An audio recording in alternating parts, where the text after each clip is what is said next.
মিথ্যা কেন বলেছিলেন সেদিন? আপনি অবিবাহিত বাচ্চা একটা মেয়ে হয়ে নিজেকেই এক বাচ্চার মা বানিয়েছিলেন নিজেকে। ফোনে টুং টাং মেসেজের শব্দে ফোন হাতে নিয়ে মেসেজ খুলে পড়তেই কথাগুলো দেখতে পায় ধারা। সে আবার কবে কাকে মিথ্যে বলল? আর সে বাচ্চা মেয়ে? আসলেই লোকটা কি পাগল? আজব তো। মেয়েটা মেসেজটাকে অগ্রাহ্য করে বইয়ের দিকে মনোযোগ দিল। সময়টা রাত 2টো। এইচএসসি বোর্ড পরীক্ষা চলছে ধারার। আর 3টা পরীক্ষা বাকি। শেষ হলে যেন হাফ ছেড়ে বাঁচে সে। এর মাঝে এই এত রাতে কে কি মেসেজ দিল গুরুত্ব দেওয়ার সময় নেই ধারার। ঘুম থেকে উঠেছেই 1:30টায়। ছোটবেলা থেকেই অভ্যাস তার। পরীক্ষার সময় রাত 1:30টায় উঠে পড়া শুরু করে। পরীক্ষা দিয়ে এসে ফ্রেশ হয়ে খেয়ে একটু রেস্ট নিয়েই ঘুমিয়ে পড়ে। অভ্যাসটা তার বড় বোন করে দিয়েছে ছোট থেকেই। সেজন্যই প্রতিবারের রুটিন মোতাবেক এবারও 1:30টায় উঠে কম্বল মুড়িয়ে বই নিয়ে পড়ছে সে। ফোনটা পাশে পড়েছিল, তখনই মেসেজটা আসে। চোখ থেকে ঘুম ছাড়েনি তার। এই মুহূর্তে কড়া লিকারের চা দরকার তার। মাথাটাও ব্যথা করছে আজ। ব্যথাটা মাইগ্রেনের দিকে ধাবিত হলে পরীক্ষা আজ কতটা ভালো হবে ভাবতেই গা শিউরে উঠল ধারার। আলসামি ছেড়ে কম্বল ফেলে পা বাড়ালো রান্নাঘরের দিকে। আজ আম্মু থাকলে নিজেকে অন্তত চা বানিয়ে খেতে হতো না তার। আম্মু শব্দটা মাথায় আসতেই নিজের প্রতি বিরক্ত হলো ধারা। সব চিন্তা বাদ দিয়ে চা বানাতে হবে সেদিকে ধ্যান দিল।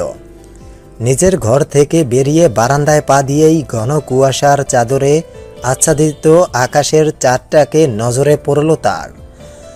মুচকি হেসে বড় ভাইয়ের ঘরের দিকে তাকালো। এখনো লাইট জ্বলছে রুমে। অদ্ভুত।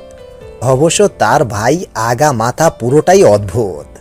অনার্স প্রথম বর্ষের ফাইনাল ইয়ার পরীক্ষা হয়ে গিয়েছে, তবুও তার ভাই রাত কেন জাগছে বোঝে না ধারা। বোঝার চেষ্টা বাদ দিয়ে সে চা বানাতে গেল রান্নাঘরে। উঠোনের এক কোনায় রান্নাঘর, অন্য কোনায় কলপার। চায়ের জন্য পানি নিয়ে এসে চা বসিয়ে দেয় গ্যাসের চুলায়। মাটির চুলার পাশাপাশি সময়ে অসময়ে ব্যবহারের জন্য গ্যাস সিলিন্ডার আর চুলাও কিনে দিয়েছে তার বড় আপু। কিন্তু বিয়ে হয়ে যাওয়ার দরুন সে তাদের সাথে থাকে না। বড় বোন আর বড় ভাই ধারার দুনিয়া। বাবা সে তো ধারার 2.5 বছরের থাকতেই দুনিয়া ছেড়ে চলে গেছেন লিভার ক্যান্সারে। আর মায়ের কথা মাথায় আসতেই তাচ্ছিল্যের সহিত হাসি হাসল ধারা। চায়ের পানি গরম হতেই লিকার দিয়ে একটু সময় নিয়ে ফুটিয়ে চা তৈরি করে নিল ধারা। মগ ভর্তি চা না হলে চলে না ধারার। মগ ভর্তি চা নিয়ে কিছুটা চা ফ্লাক্সেও তুলে রাখল। রাতের বাকি প্রহরগুলো তার চা খেয়েই জাগতে হবে, এটা তার বদ অভ্যাস হয়ে গিয়েছে। রান্নাঘর ছেড়ে চা নিয়ে বেরোতেই দেখে বড় ভাই সৃজান দাঁড়িয়ে ফোনে কিছু একটা করছে। তাদের গ্রামটা উপজেলার শেষ প্রান্তে হওয়ায় নেটওয়ার্কের যেন ঢের সমস্যা আছে সেটা জানে ধারা। সেজন্য হয়তো নেট খুঁজতে ফোন নিয়ে বাইরে বের হয়েছে সৃজান। সেটা বুঝেই সৃজানকে বিরক্ত করল না সে। এখন কথা বললেই ঝগড়া লেগে যাবে। পিঠাপিঠি ভাই বোন হলে যা হয়। সৃজান তার থেকে মাত্র 3 বছরের বড়। যে ঘরে যাওয়ার সময় অবশ্য সৃজান ধারার উদ্দেশ্যে মজা করে পেতনি বলে ডেকেছিল। সৃজান যে ধারাকে পেতনি বলেই অভ্যস্ত। আর 2 ভাই বোনের মাঝে এটা নিয়েই ঝগড়া লেগে যায়। ধারা গায়ে মাখেনি সৃজানের ডাক। পড়াগুলো কমপ্লিট করে ফেলতে হবে তার। সারা বছর পড়ার খবর কমেই থাকে। পরীক্ষার আগের রাতে সিলেবাস শেষ করার মতো মজা বোধ হয় কোনো শিক্ষার্থীরই অজানা নয়। ধারাও তাদের মাঝে একজন। রেজাল্ট মোটামুটি ভালো হয়, এটাই তার কাছে আলহামদুলিল্লাহ। মগ ভর্তি চা খেতে খেতে পড়ায় মনোযোগ দিয়েছে ধারা। এর মাঝে সময় দেখতে ফোন হাতে নিয়ে দেখে আরও একটা মেসেজ। তাতে লেখা, রিপ্লাই করছেন না কেন? আমি জানি আপনি জেগে আছেন। আবার কোন হালের বলদ যে তার ব্যাপারে সব জেনে বসে আছে। মেসেজটা দেখে এরকমটাই ভাবলো ধারা। নাম্বারটা ব্লক করে দিয়ে পড়ায় মনোযোগ দিল। সকাল সকাল ননদ আর তার দেবরকে বাসায় আসতে দেখে অবাক হয় সাজিয়া। হালকা একটু জ্বর থাকায় আজ ঘুম থেকে উঠতে দেরি হয়েছে তার। ঘরের দেওয়ালে টাঙানো ঘড়িতে সময়টা দেখে নিল, 7:30 বাজে। এত সকালে আসার কারণ উদ্ঘাটন করতে পারল না সাজিয়া। সে বিছানা ছেড়ে নেমে ছেলেকে খুঁজল পুরো রুমে নজর বুলিয়ে। কোথাও না পেয়ে ড্রয়িং রুমে এসে দাঁড়ালো। ড্রয়িং রুম থেকেই ননদের গলার স্বর শুনে সে আন্দাজ করেছিল তাহিরা এসেছে। তাহিরা সাজিয়ার ননদের নাম, কিন্তু সাত সকাল আসার কারণ কি উদ্ঘাটন করতে তাহিয়াকে ড্রয়িং রুমে দাঁড়িয়ে জিজ্ঞেস করল। আরে তাহু, তুমি এত সকালে? শ্বশুরবাড়িতে সব ঠিক আছে তো? হ্যাঁ ভাবি, সব ঠিক আছে। এমনি সবাইকে খুব মনে পড়ছিল, কান্না করে দিয়েছিল ভাবি সকাল সকাল, সেজন্য আমি সাথে করে নিয়ে আসলাম। সাজিয়ার প্রশ্নে তাহিয়ার মুখের কথা কেড়ে নিয়ে উত্তরটা দেয় তাহিয়ার দেবর শ্রাবণ। তাহিরা ভ্যাবাচাকা খেয়ে শ্রাবণের দিকে তাকিয়ে আছে। কি ডাহা মিথ্যা বলল শ্রাবণ! আশার জিদ কার ছিল আর কার উপর চাপিয়ে দিল? তাহিয়ার সদ্য বিয়ে হয়েছে, তবে 2 মাসে পা বাড়ালো বিয়ের। তাই সাজিয়া বিনা বাক্যে কথাগুলো মেনে নিল। ড্রয়িং রুমে আর কাউকে না পেয়ে ফের জিজ্ঞাসা করল, তাহিরা আম্মু, তোমার ছোট ভাবি কোথায়? তোমরা এসেছো, গলা ফাটিয়ে ডাকলে অথচ তাদের হদিশই নেই। ভাবি, আম্মু আর ছোট ভাবি নাস্তা বানাতে রান্না করে গেছে, তুমিও যাও, তাদের পেয়ে যাবে। একটু ফ্রেশ হয়ে নি, শীতের সময় ঠান্ডায় একটু জ্বর ভাব এসেছে। আমি আসছি, তোমরা বসো, নয়তো তোমার রুমে গিয়ে ফ্রেশ হও। শ্রাবণকে গেস্ট রুম দেখিয়ে দাও। কথাগুলো বলেই সাজিয়া রুমের দিকে পা বাড়ালো। তাহিয়া বড় ভাবির কথা মতো শ্রাবণকে গেস্ট রুম দেখিয়ে দিতে উঠে দাঁড়ালো। যেতে যেতে শ্রাবণকে প্রশ্ন করল, এখানে আসার তাড়া ছিল তোমার ভাইয়া? আমার উপর সব দোষ চাপিয়ে দিলে, ব্যাপারটা কি বলো তো? সময় হলেই বুঝবে ভাবি। আপাতত ফ্রেশ হয়ে খেয়ে পরবর্তী প্ল্যান অনুযায়ী কাজ করা যাবে। তুমিও তোমার রুমে চলে যাও এখন। তাহিরা শ্রাবণের থেকে বয়সে প্রায় 5 বছরের ছোট, কিন্তু সম্পর্কে বড়। বয়সে বড় হয় শ্রাবণকে সে ভাইয়া ডেকে আপনি সম্বোধন করত, কিন্তু শ্রাবণ অনেক চঞ্চল একজন মানুষ। তাহিরা তাকে আপনি করে বলুক, এটা সে মানতে নারাজ। তার মাঝে হয় ছোট দেবর, সেজন্য সে তাহিরাকে তুমি বলতে বলে। বিনিময়ে তাহিরাও তাকে তুমি বলে সম্বোধন করতে শর্ত দেয়। সেজন্য তারা একে অপরকে তুমি বলেই ডাকে এখন। তাহিরা শ্রাবণকে গেস্ট রুমে পৌঁছে দিয়ে নিজের রুমে আসে। বিয়ের অনুষ্ঠানের পর সেভাবে এসে থাকা হয়নি বাবার বাসায়। শ্রাবণ সেটারই সুযোগ নিল। কি করতে চায় সে আর খোদা জানে। তাহিরা নিজের রুমে এসে ফ্রেশ হয়ে নেয়। বিয়ের পর মেয়েদের বাবার বাড়িতেও যে অতিথি হতে হয়, কথাটার গুরুত্ব সে আগে দিত না। এখন নিজে এই পরিস্থিতিতে পড়ে গুরুত্ব দিতে শিখেছে। ভাবিদের আগে কত বলতো, আমার বাবা মা কি তোমাদের বাবা মা না? এত বাবার বাসায় যেতে চাও কেন? এখন সে প্রতিক্ষণে বোঝে কেন প্রতিটা নারী বিয়ের পর বাবার বাসায় আসতে উৎসুক হয়ে বসে থাকে। শ্বশুর বাড়িতে যেন মন টেকে না, সেজন্য তার শাশুড়ি সেভাবে এসে থাকতে দেয়নি তাকে। যদিও মা আর শাশুড়ি মায়ের পার্থক্য সে বোঝেনি, কিন্তু তবুও মা তো। নিজের আলমারির ভাঁজে নিজের পুরাতন কাপড়গুলোয় হাত বুলাতে বুলাতে কথাগুলো ভাবছিল তাহিরা। এর মাঝেই তার ছোট্ট ভাবির ডাক। খেতে ডাকছে সে। সকালবেলা শ্রাবণ যখন তাকে বলল তাকে বাবার আসতে জিদ করতে হবে, খাওয়া দাওয়া রেখেই আগে শ্রাবণের কথা শুনতে হয়েছে তার। নয়তো শ্রাবণের নাকি খুব ক্ষতি হয়ে যাবে। কি ক্ষতি সেটা শ্রাবণ বলেনি। শ্রাবণের জিদে অগত্যা রাজি হতে হলো তাকে। তাহিরার স্বামী ঢাকা শহরে একটা কোম্পানিতে চাকরি করে বিধায় সে বাড়িতে নেই। তাই জিদ করতেই শাশুড়ি মা শ্রাবণের সাথে তাকে পাঠিয়ে দিল। শ্রাবণ কি করতে চাইছে শ্রাবণই ভালো জানে। ফ্রেশ হয়ে তাহিরা ডাইনিং টেবিলে এসে বসে। আগে থেকেই সবাই সেখানে বসেছিল। সে যেতেই সাজিয়া খাবার সার্ভ করে দিল সবাইকে। খাবার টেবিলে শ্রাবণ, তাহিরার বাবা মা, সাজিয়ার ছেলে তাওসিন, তাহিরার ছোট ভাইয়ের ছেলে লাম বসেছে, তাহিরার ছোট ভাবি তৃপ্তি দুই ছেলেকে তুলে খাওয়াচ্ছে। দুজনেই সমবয়সী প্রায়। তাহিরার দুই ভাই বড়জন প্রবাসে, ছোটজন একটা এনজিও চালায় বিধায় দুজনেই খাবার টেবিলে নেই। বড়জনের পক্ষে তো থাকা সম্ভবই না। ছোটজন সকাল 6টা বাজতেই উঠে চলে যায়। এখন সময় 8টা প্রায়, সেজন্য সেও নেই খাবার টেবিলে। সবার খাওয়ার মাঝে শ্রাবণ হুট করেই বলে ওঠে, তাও একটা কথা বলার ছিল, যদি অনুমতি দিতেন বলতাম।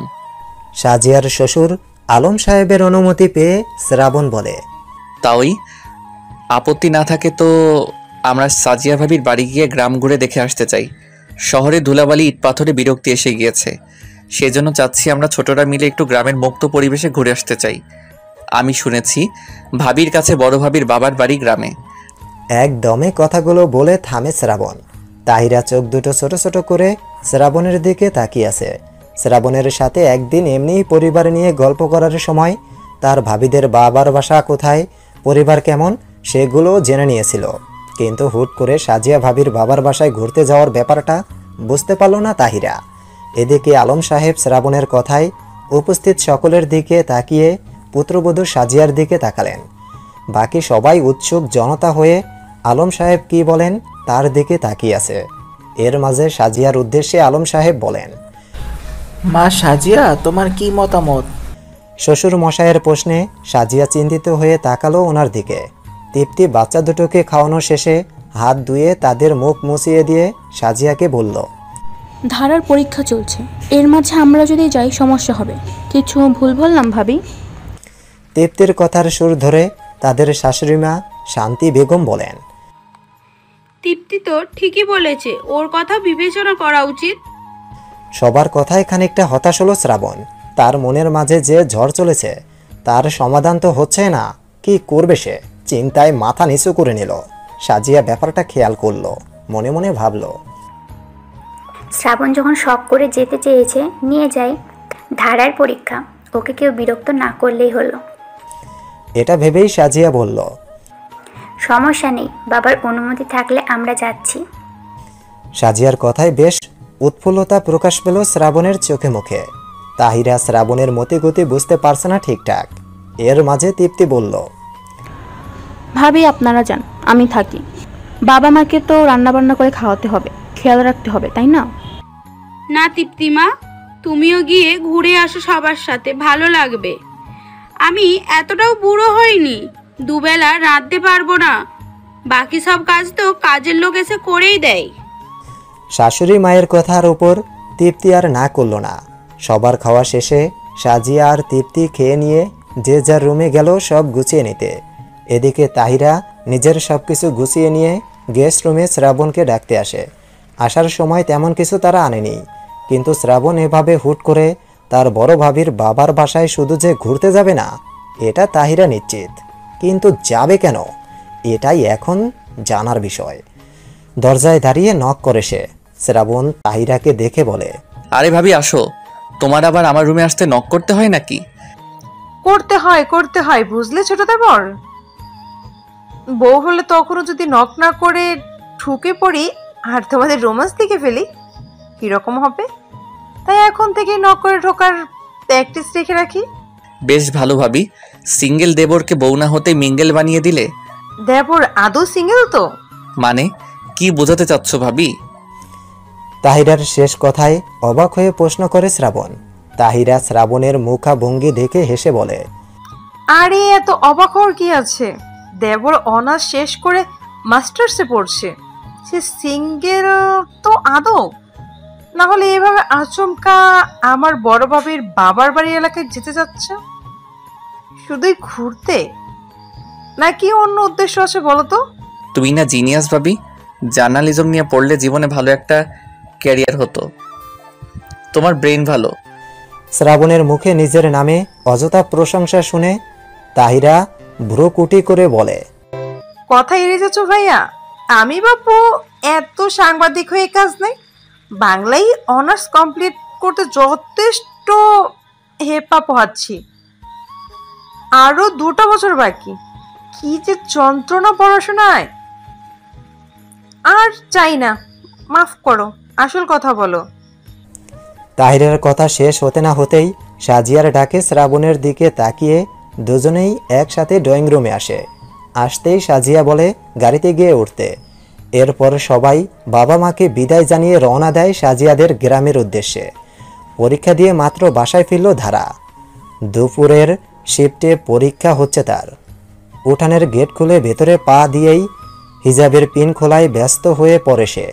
এক হাতে পরীক্ষার যাবতীয় জিনিসের ফাইল ধরে, অন্য হাতে হিজাবের পিন খুলতে খুলতে নিজের ঘরের দিকে পা বাড়ায়। বাড়িতে যে আরও কিছু মানুষ উপস্থিত আছে সেদিকে তার ধ্যান নেই।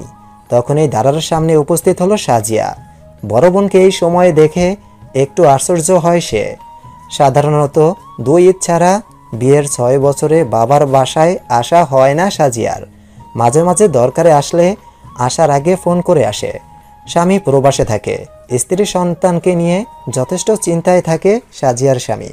সেজন্য বাবা মায়ের সাথে বেশি থাকতে বলে গেছে সে। এজন্য বাবার বাসায় আসা তার জন্য এক প্রকার নিয়মের মতো।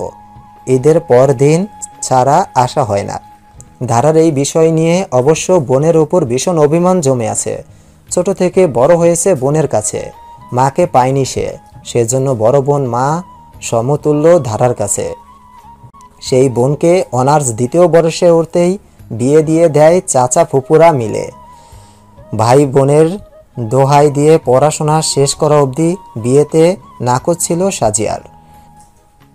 কিন্তু চাচা ফুপুদের তার মৃত ভাইয়ের বিয়ের যোগ্য মেয়েকে নিয়ে চিন্তিত ছিল। খুঁজে খুঁজে ভালো পাত্র পাওয়ায় বিয়ে দিয়ে দেন। এতে মেয়েকে অবশ্য তার শ্বশুরবাড়ির লোকজন সাদরে গ্রহণ করেছিল। বিয়ের পর পড়াশোনাটা শেষ করেছে সাজিয়া। শুধু একটা কথাই রাখেনি তারা, দুলাভাই প্রবাসে থাকে। ধারা চেয়েছিল বোন তাদের সাথে থাকুক। সাজিয়ার স্বামী শহীদ দেশে একেবারে চলে আসলে সাজিয়াও চলে যাবে, কথাটা রাখেনি শহীদ। এজন্য বোনের ওপর অবশ্য এক রাশ অভিমান ধারার। কিন্তু পরের বাড়ি পর যা বলে, বিয়ের পর সেটাই শুনতে হয় নারীদের। কিছু করার নেই। বিয়ের পর পড়াশোনা শেষে অর্ধ সরকারি একটা স্কুলে সহকারী শিক্ষিকা পদে চাকরি পায় সাজিয়া। বেতনটুকু সব ভাই বোনের খরচ হিসেবে পাঠায়। এজন্য যেন আরও বাবার বাসায় আসা হয়ে ওঠে না তার। অতীতের কথা মনে হতেই অজস্র জল চাহনিতে তাকায় ধারা। বোনকে এই অবস্থায় দেখে সাজিয়া জাপটে জড়িয়ে নেয় নিজের সাথে। সেই 2.5 বছর বয়সী বোনকে রেখে মারা যান তার বাবা। ছোট ভাই আর বোনকে নিয়ে বাঁচার লড়াইয়ে সাজিয়া নিজের সর্বোচ্চ দিয়ে চেষ্টা করেছে। 2 বোন অনেকদিন পর একে অপরকে কাছে পেয়ে অনবরত কেঁদে চলেছে।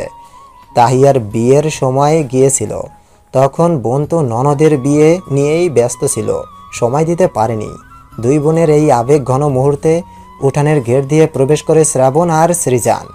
2 বোনকে কাঁদতে দেখে সৃজান ধারার উদ্দেশ্যে বলে, কিরে পেতনি, আপু আসতে না আসতেই কান্না শুরু করে দিয়েছিস?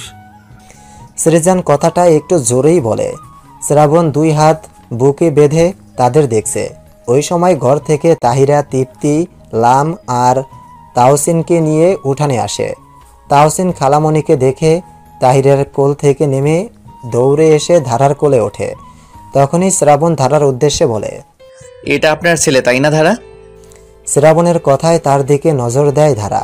এতক্ষণ তাকে খেয়াল করেনি সে। খেয়াল হতেই বলে ওঠে, আপনি এখানে? তুই শ্রাবণকে চিনিস ধারা? শ্রাবণের প্রতি ধারার অভিব্যক্তি দেখে প্রশ্নটি করে সাজিয়া। ধারা বড় বোনের কথার উত্তর দিতে তার দিকে তাকিয়ে বলে, না মানে হ্যাঁ চিনি। তো এত না হ্যাঁ মানে শুরু করছিস কেন? আরে ভাবি, ওনাকে এত প্রশ্ন করে বিব্রত করবেন না। আমি ক্লিয়ার করছি ব্যাপারটা। আসলে ভাইয়ার বিয়ের সময় ধারা ওনার সঙ্গে আমার দেখা হয়েছিল এক ঝলক। আমি জানতাম না উনি আপনার বোন। তাসিনকে ওনার কোলে দেখে আমি জাস্ট ওনার কাছে গিয়ে প্রশ্ন করেছিলাম বাচ্চাটা ওনার কিনা। উনি উত্তরে হ্যাঁ বলেন, সেজন্য আর কি আমি ওভাবে প্রশ্ন করেছি। ধারার মুখের কথা কেড়ে নিয়ে উত্তরটা দেয় শ্রাবণ। শ্রাবণের উত্তর নর্মালি নেয় সবাই, যেহেতু বিয়ে বাড়ি দেখা হতেই পারে দুজনের। কিন্তু শ্রাবণের কথার পরিপ্রেক্ষিতে তৃপ্তি ধারার উদ্দেশ্যে বলে ওঠে, তো ধারা, তুমি তাহসিন বাবাইকে নিজের সন্তান বলেছিলে কেন শ্রাবণের কাছে? ধারা নিরলস ভঙ্গিতে উত্তর দেয়, বড় বোনের সন্তান নিজের সন্তান হয় খালা জাতির, এটা আমাদের খালাগত অধিকার। উত্তর দিয়েই ধারা তাওসিনকে কোলে নিয়ে নিজের ঘরের দিকে হনহনিয়ে হাঁটা দেয়। উপস্থিত সকলে ধারার এমন উত্তরে তার দিকে অবাক ভঙ্গিতে তাকিয়ে উঠানে দাঁড়িয়ে থাকে। তাহিরা পরিবেশটাকে স্বাভাবিক করতে সিজানের উদ্দেশ্যে বলে, কিন্তু সৃজন, তুমি আর শ্রাবণ ভাই কোথায় ছিলে এতক্ষণ? আমার ফোনে রিচার্জ করতে হতো, সেজন্য একটু বাজারের দিকে গিয়েছিলাম। শ্রাবণ আবারও সিজানের বদলে উত্তর দিয়ে দেয়। শ্রাবণের কথা ফুরাতেই সাজিয়া বলে ওঠে, তোমরা ঘরে যাও, আমি রাতে রান্না শেষ করে আসছি। ভাবে আমি আপনার সাথে থাকি? প্রশ্নটি করে তৃপ্তি। উত্তরে সাজিয়া মুচকি এসে বলে, লামকে নিয়ে ঘরে থাকো বোন, এটা গ্রাম, ঠান্ডাও বেশি, লাম আবার ঠান্ডা লেগে যাবে। তৃপ্তি মাথা নাড়ায় বড় জায়ের কথায়। তাহিরা তার ভাবিদের কথার জবাবে বলে, আমার তো আর বাচ্চা নেই, আমি তো তোমায় হেল্প করতেই পারি বড় ভাবি। তা পারো, কিন্তু যদি তাহসিনকে সামলাতে তাহলে ভালো হতো। ধারা আসলো মাত্র, ও একটু ফ্রেশ হোক। তাহসিন বাবাকে আমরা সামলাচ্ছি আপু, তুমি নিশ্চিন্তে রান্নার আয়োজন করো। সিরজান কথাটা বলে তাদের কথা শেষ হতেই যে যার মতো ঘরে চলে গেল। সাজিয়া রান্নাঘরে গিয়ে রান্নার আয়োজন শুরু করে। বাজার সদাই সব আসার সময়ই বাজারের গাড়ি থামিয়ে করে নিয়েছে। চুলা জ্বালিয়ে ভাতের চাল ধুয়ে বসিয়ে দিতেই সাজিয়ার বড় চাচি রান্নাঘরে হাজির হন। তাকে দেখেই সাজিয়া সালাম দেয়। উনি সালামের জবাব দিয়ে বলেন, কেমন আছো আম্মু? তুমি আসলে অথচ আমরা টেরও পেলাম না। সজান না বললো তো জানতামই না। আম্মু, এতটা পর করে দিলে? ব্যাপারটা তেমন নয় বড় আম্মু, সাথে আরও মানুষজন এসেছে তো তাদের নিয়ে ব্যস্ত ছিলাম। রান্না শেষ করে সবাইকে নিয়ে ঘুরতে যেতে চেয়েছিলাম। ধারাও পরীক্ষা দিতে গিয়েছিল, সবাইকে রেখে যেতে পারছিলাম না। বাসার সবাই কেমন আছে বড় আম্মু? সাজিয়ার বাবারা 3 ভাই 2 বোন। সাজিয়ার 2 চাচিকে সে বড় আম্মু আর ছোট আম্মু বলে সম্বোধন করে, সেজন্যই বড় চাচিকে বড় আম্মু ডাকলো সে। সম্পর্কে চাচি হলেও মায়ের অভাব সেভাবে বুঝতে দেয়নি তার 2 চাচি, সেজন্য সম্মানের জায়গা থেকেই চাচি না বলে আম্মু বলেই ডাকে। 2 জন হওয়ায় বড় বর ছোট বলে ডাকটুকু পৃথক করে তারা 3 ভাই বোনেই। সাজিয়াদের বাড়ি, সাজিয়ার বাবা বড় হওয়ায় সব বাড়ির শুরুতে তাদের বাড়ি ছাড়িয়ে তাদের চাচাদের বাড়িতে যেতে হয়। সেজন্য সে বাড়ি আসলেও না জানালে কেউ বুঝতে পারবে না সে এসেছে। সাজিয়ার কথা বুঝে তার বড় আম্মু উত্তর দেন, সবাই আলহামদুলিল্লাহ ভালো আছে আম্মু। একা এত আয়োজন করবে কিভাবে? আমি সাহায্য করি তোমার হাতে হাতে। কথাটুকু বলেই বাহারি বাজার দেখে সাহায্য করতে বসে যান সাজিয়ার বড় আম্মু। সাজিয়াও হাসি মুখে চাচির সাথে কাজ করতে শুরু করে।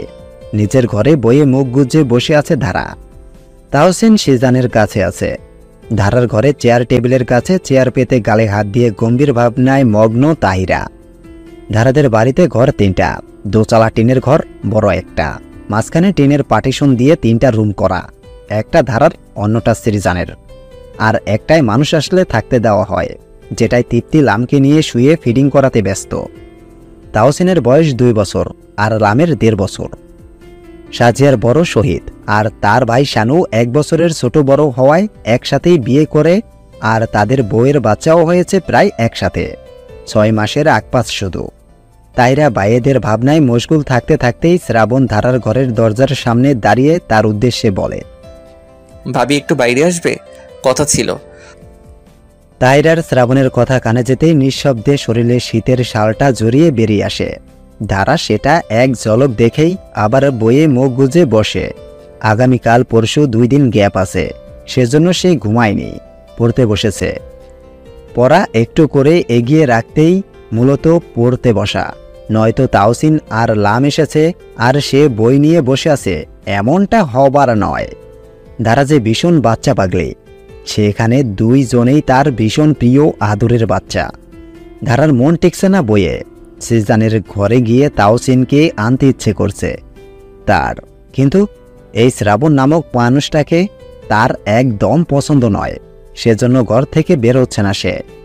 তাহিরা আপুর বিয়ের দিনেই ধারা বুঝেছিল লোকটা ভালো নয়, সেজন্য তো কথা বলতে আসলেই বলেছিল সে তাওসিনের মা। দিনটার কথা মনেও করতে চায় না ধারা, তার বিয়ের আনন্দটাই মাটি করে দিয়েছিল লোকটা। আমি যদি ভুল না হই, ধারার জন্যই তুমি এখানে এসেছো, তাই না ভাইয়া?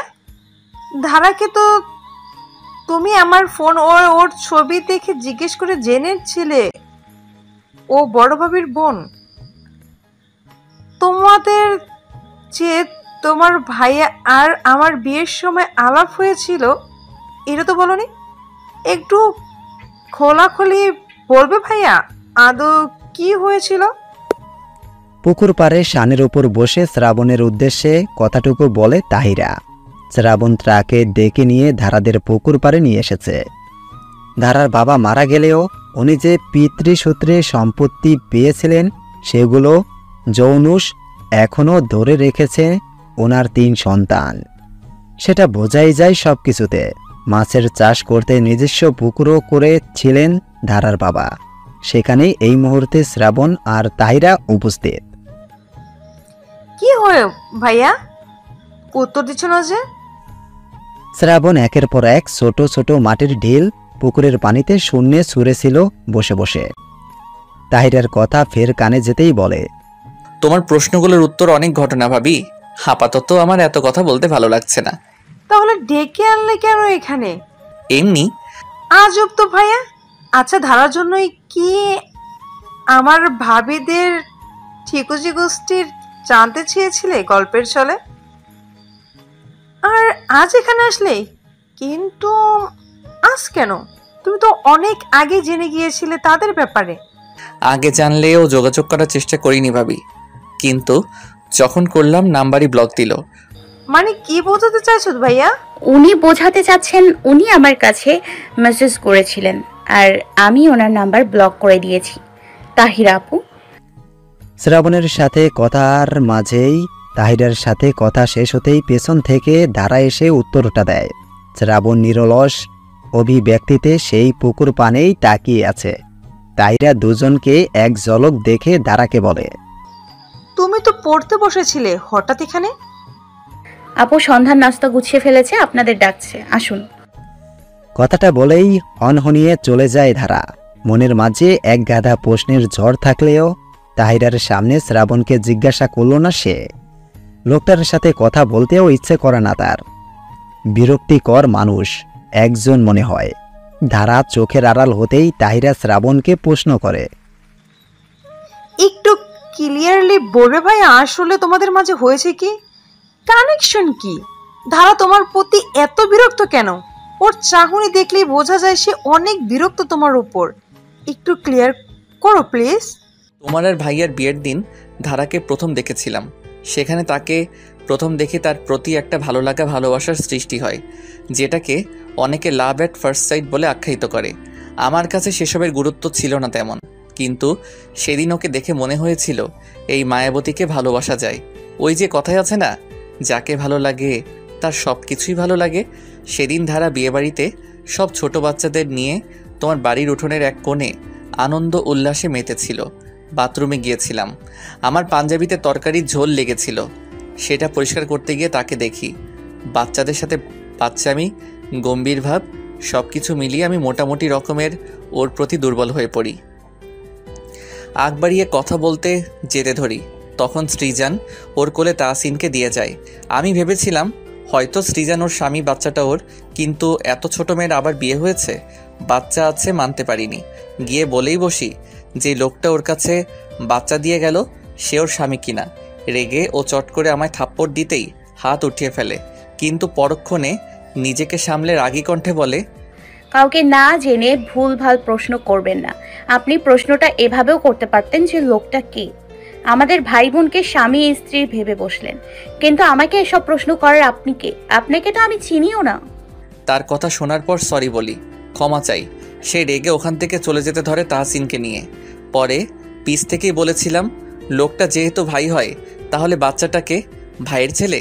সে পিছু না ফিরে বলে যায় তার ছেলে। তাহিরার কথার উত্তরে সব কিছু খুলে বলে শ্রাবণ। তাহিরা শ্রাবণের কথা শেষে গালে হাত দিয়ে বসে পড়ে। ভালোবাসা এভাবেও হয়? শ্রাবণ তখনও পুকুর পানে তাকিয়ে রয়েছে নির্বাক হয়ে।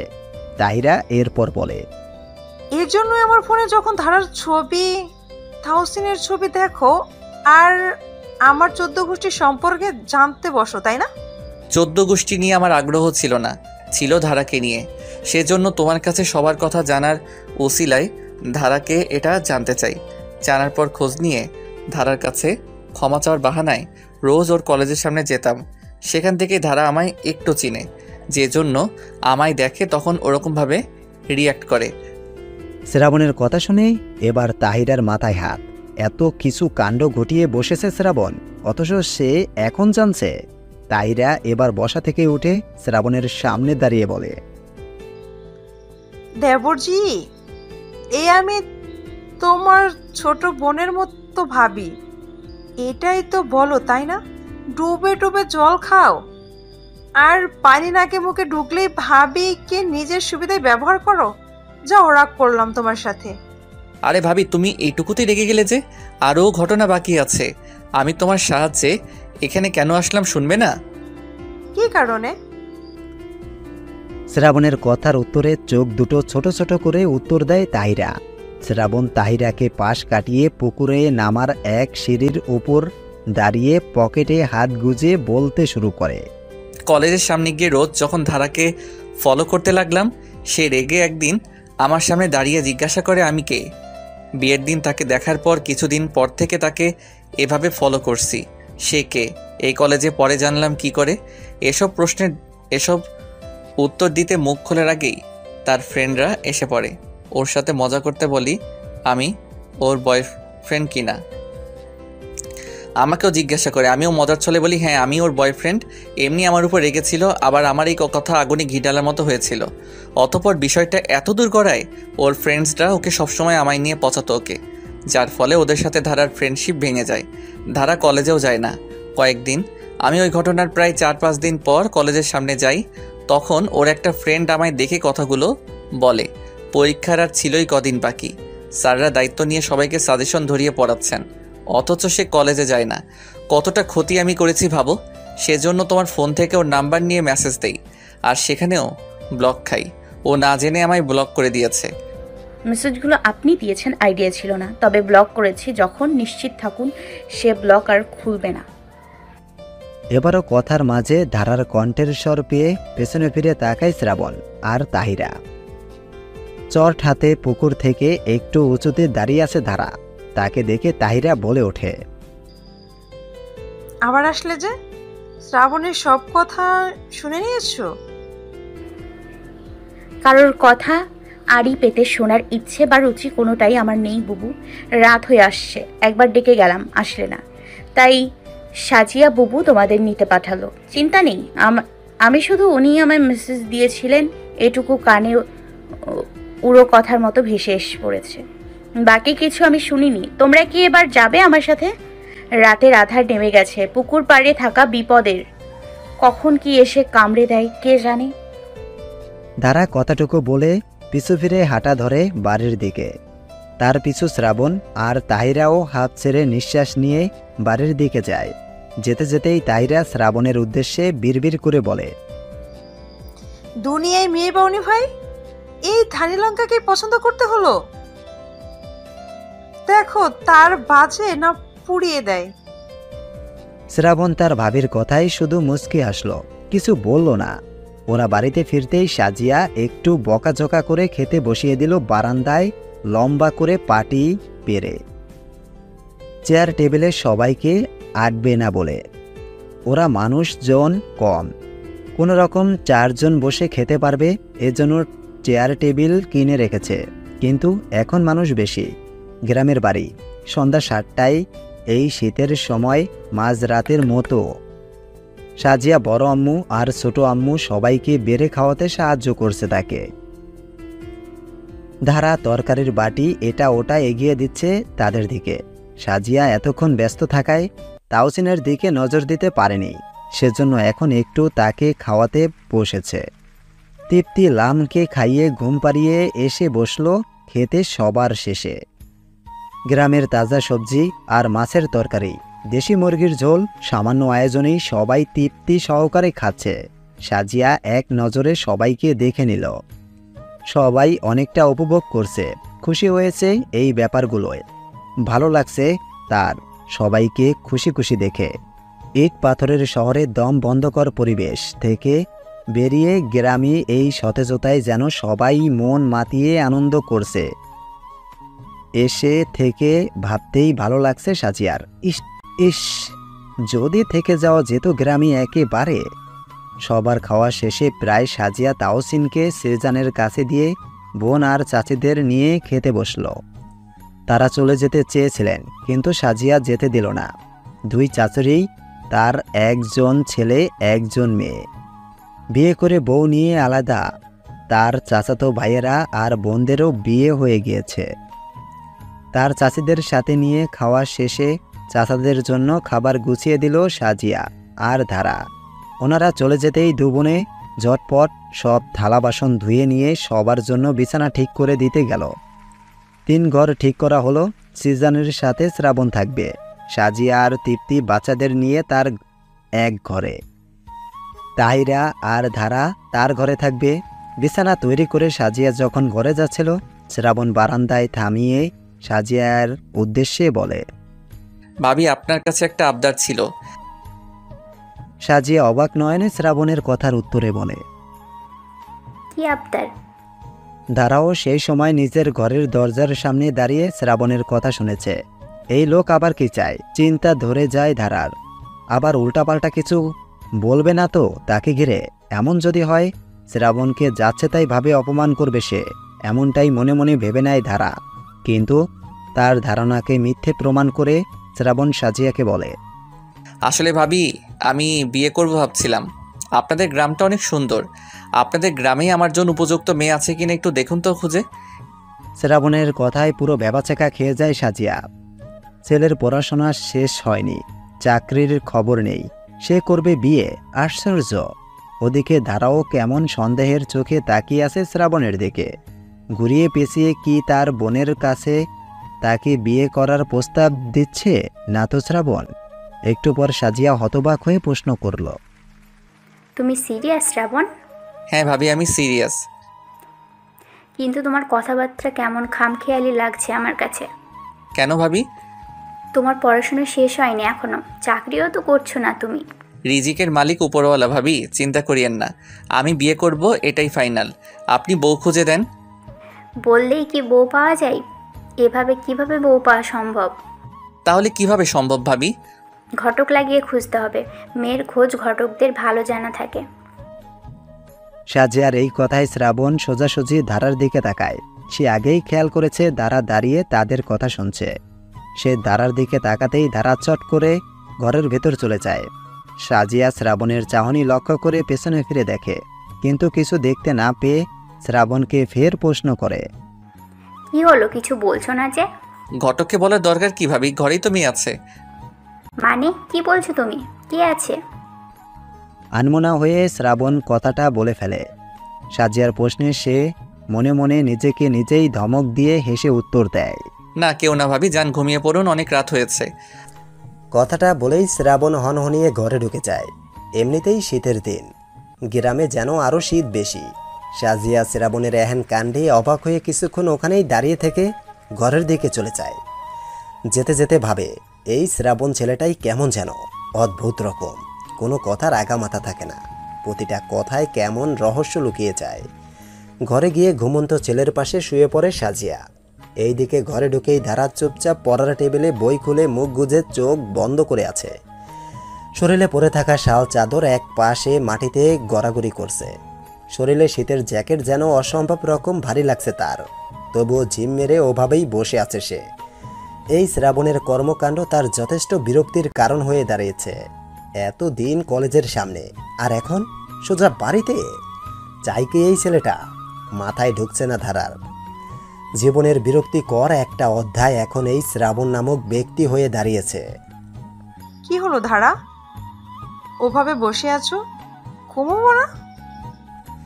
ধারাকে টেবিলে ওভাবে বইয়ে মুখ গুজে শুয়ে থাকতে দেখে শুয়ে থেকেই প্রশ্নটা করে তাহিরা। এতক্ষণ স্বামীর সাথে কথা বলছিল সে মেসেজে, রাতের বেলা। অন্য কারোর ঘরে ফোনে কথা বলে বিরক্ত করতে চায়নি সে, যার দরুন মেসেজেই কথা বলল। কথা বলা শেষে প্রশ্নটা করে সে। ধারা তখনও নিরুত্তর। অপ্রয়োজনে কথা বলতে তার ভালো লাগে না, আবার সে সবার সাথে মিশতেও পারে না। এটা তার দোষ নাকি তার কপালের, বুঝে আসে না ধারার। একটা কথা মনে হতেই নিজের কপাল চাপড়াতে ইচ্ছে করছে তার।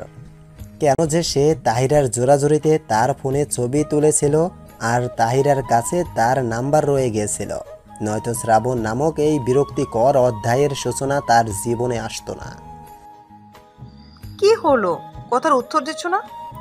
শুয়ে পড়ছো না?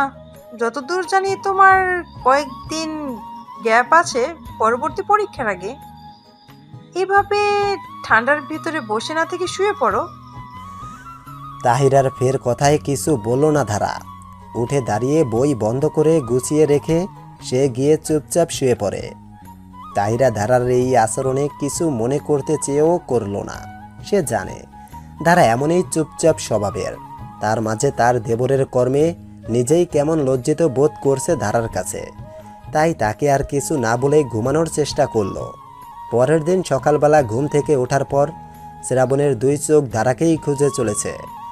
উঠোনে সবাই আছে, হাত মুখ ধুয়ে ফ্রেশ হচ্ছে, কিন্তু ধারার চিহ্ন কোথাও নেই।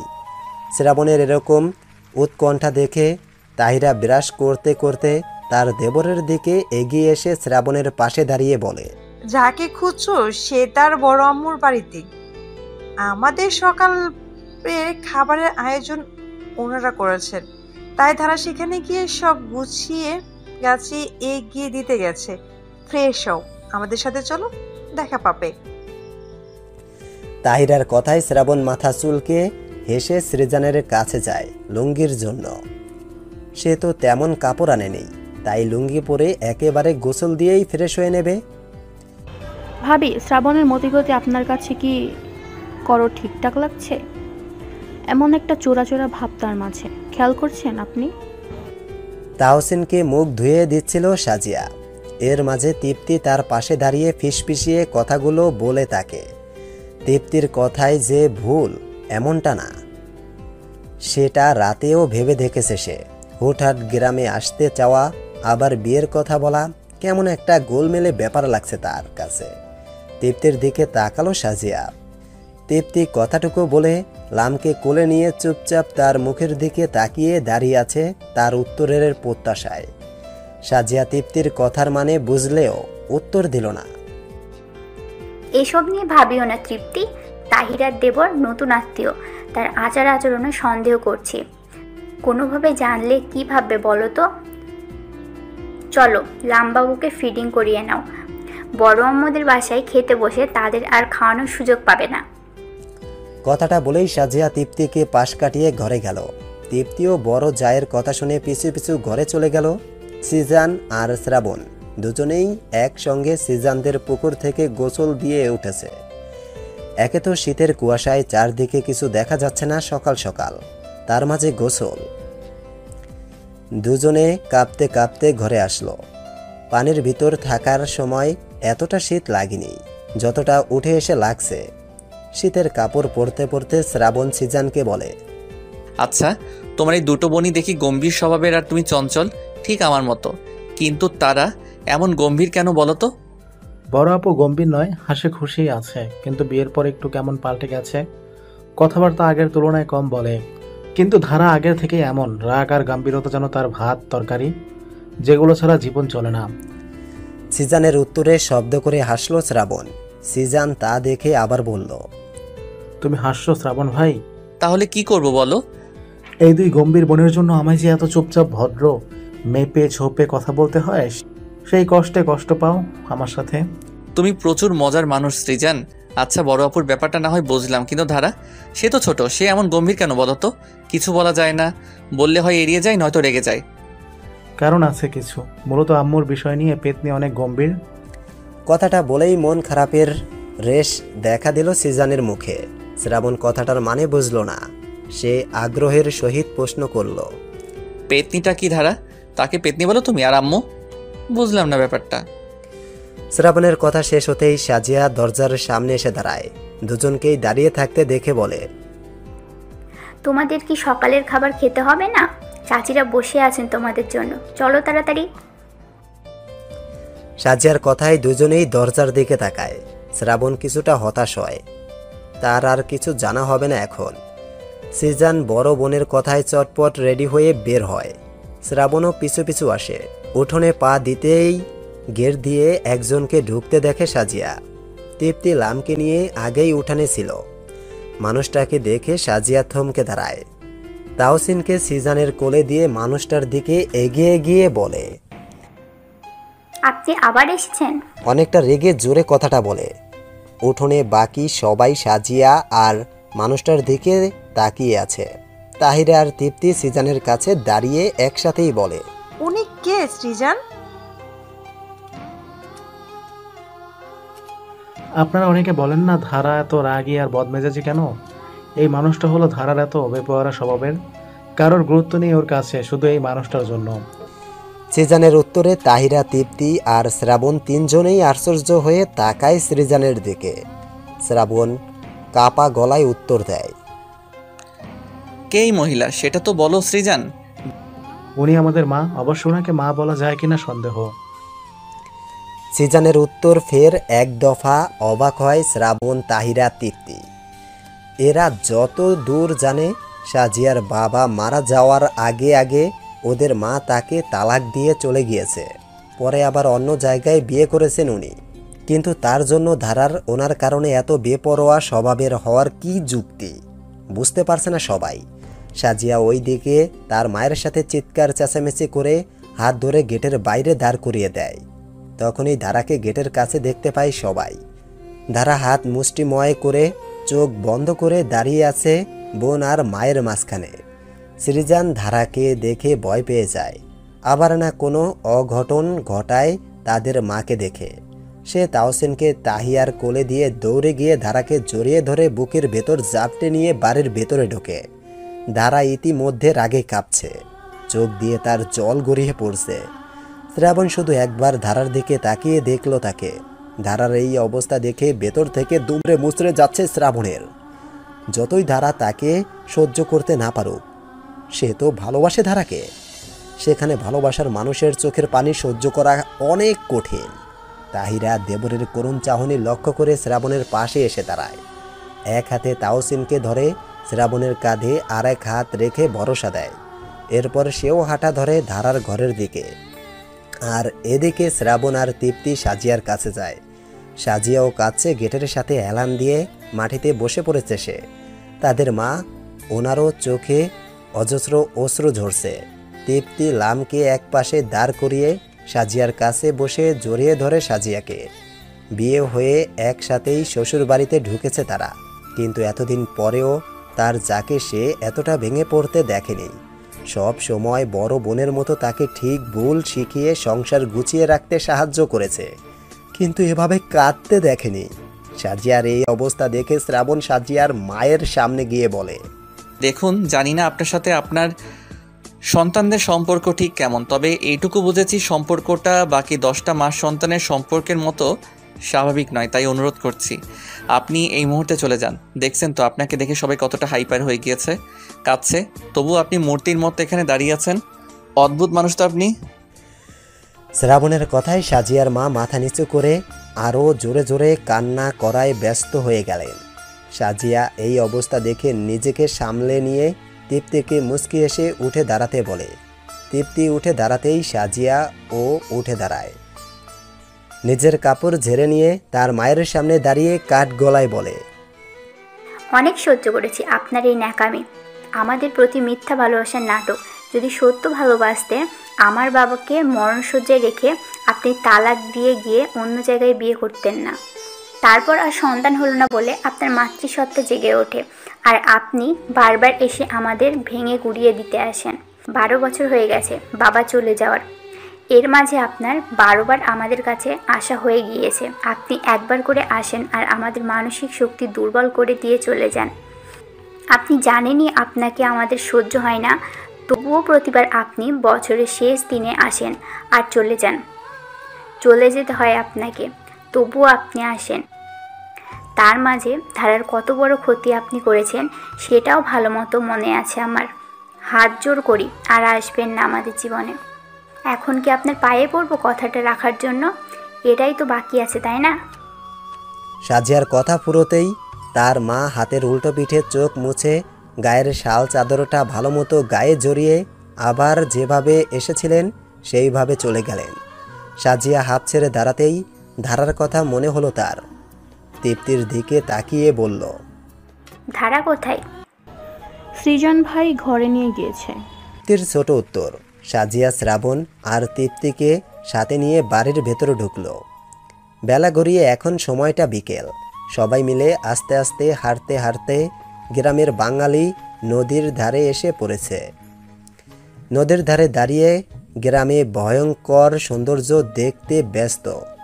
নদীর ধারে আসতে হলে গ্রামের বড় ফসলি জমিগুলো পেরিয়ে আসতে হয়। মাঠে সোনার ফসল ধান, সর্ষে, ভুট্টা, আখ, নানান রকমের শীতকালীন সবজি। আর নদীর ধারে 10 থেকে 12 বছর বয়সী বাচ্চা ছেলেরা বড়শি ফেলে মাছ ধরতে। বড়শিতে ভাত গেঁথে ছোট ছোট পুঁটি ধরছে তারা নদী থেকে। শ্রাবণ, তাহিরা, তৃপ্তি, সৃজান, সাজিয়া এবং ধারা সবাই এক সারি হয়ে দাঁড়িয়ে এগুলোই দেখে যাচ্ছে। লাম আর তাওসিনকে সাজিয়া তার বড় আম্মু আর ছোট আম্মুর কাছে দিয়ে এসেছে। বাইরে এই ঠান্ডা বাতাসের মাঝে আনেনি বাচ্চা দুটোকে। দুজনকেই ঘুম পাড়িয়ে রেখে এসেছে সাজিয়া আর তৃপ্তি। ওরা ঘুম থেকে উঠলে সাজিয়া তার বড় আম্মুকে বলে এসেছেন যেন একটা কল দেয়। বাচ্চা দুটো এতটাও বড় নয় যে ঘুম থেকে উঠে মায়েদের না দেখলে কাঁদবে না। হাড় কাঁপানো শীত আর এই ফসলের মাঠ জুড়ে হলুদ সবুজের সমহর পরিবেশ, আবহাওয়াটা উপভোগ করার মতো। কিন্তু শ্রাবণ থম মেরে দাঁড়িয়ে আছে। সকালের ঘটনাগুলো, সাজিয়ার তার মাকে বলা কথাগুলো ঘুরপাক খাচ্ছে তার মাথায়। সকালে তারা একসাথে ধারার কাছে গিয়ে দেখেছে সৃজান তাকে ঘুমের ইঞ্জেকশন দিয়ে ঘুম পাড়িয়ে দিয়েছে। ধারার তার মাকে দেখে এতটাই হাইপার হওয়ার মতো কি ব্যাপার হয়েছে? অতীতে যে তাকে ঘুমের ইঞ্জেকশন দিয়ে ঘুম পাড়িয়ে শান্ত করতে হয়।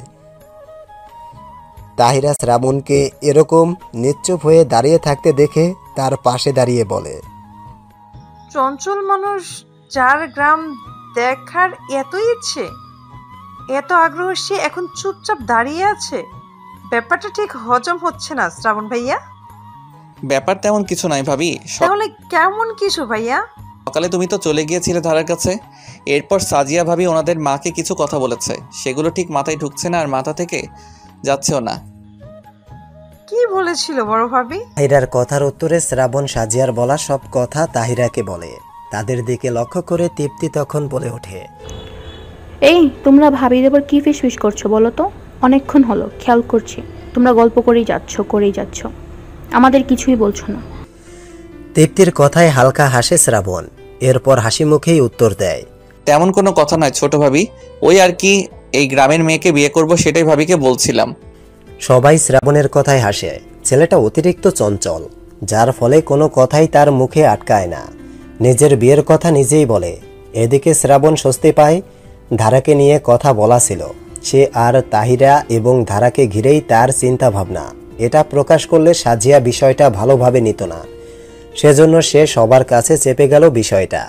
ধারা একটু বাঁকা চোখে তাকে দেখছে, এই ব্যাপারটাও সে খেয়াল করেছে। শ্রাবণ দেখেও না দেখার মতো নদীর স্বচ্ছ পানির দিকে দৃষ্টিপাত করল। সৃজান তাদের নিজেদের জমিগুলো পরিদর্শন করে নিচ্ছে। তাদের জমি সব তাদের চাচারা আবাদ করে, পরে ভাগ করে নেওয়া হয়। কেমন আবাদ হয়েছে এটাই দেখছে সে ঘুরে ফিরে। দেখা শেষে সবার কাছে এসে দাঁড়ালে সাজিয়া বাড়ি যাওয়ার তাড়া দেয়। তাহসিন আর লাম বাড়িতে আছে। উঠে তাদের না দেখলে যে কাঁদবে এটা বলেই সে আগে আগে যেতে থাকে। তার পিছু পিছু সবাই যাচ্ছে। সবার আগে সৃজান, এরপর সাজিয়া, তার পিছনে তৃপ্তি, তার পিছনে ধারা, তার পিছনে তাহিরা, এরপর শ্রাবণ। ক্ষেতের আইল ধরে হারতে হয়, সেজন্য পাশাপাশি দুজন যাওয়া যাচ্ছে না। শ্রাবণ তাহিরাকে ফিসফিসিয়ে ডেকে ধারার আগে যেতে বলে। তাহিরাও সেই কথা মতো ধান খেতে নেমে চট করে ধারার সামনে চলে যায়। ধারা একটু বুড়ো কুচকে তাহিরাকে দেখে সে আনমনে আগের মতোই হাঁটতে থাকে। এর মাঝেই কানের কাছে কারো ফিসফিসিয়ে কথা বলার শব্দ পায়। পিছন ফিরে দেখে শ্রাবণ। সে রাতের বেলা একবার পুকুর পাড়ে আসতে বলেছে সবার ঘুমানো শেষে। ধারা কথাটা শুনে দাঁড়িয়ে রাগী চাহনিতে তাকিয়ে শ্রাবণের মতোই আসতেই বলে, আপনার কথা কেন শুনবো আমি? আপনাকে আমার সহ্য হয় না জানেন। ধারা প্লিজ জাস্ট একটা কথা রাখেন, প্লিজ আসিয়েন। আমি কখন আসতে হয় মেসেজ করে দিব। কিন্তু কি কারণে যাব বল। আসলেই বুঝতে পারবেন। ধারা আর কথা বাড়ালো না। এই লোককে আজ বোঝানো দরকার, তার কোনো গুরুত্ব ধারার জীবনে নেই। এই ভেবে সে চুপ হয়ে গেল। কিন্তু রাতের বেলা পুকুর পাড়ে যাওয়া ঠিক হবে তো? চিন্তায় পড়ে গেল ধারা। পুকুর পাড়ে ধারার জন্য অপেক্ষা করছে শ্রাবণ।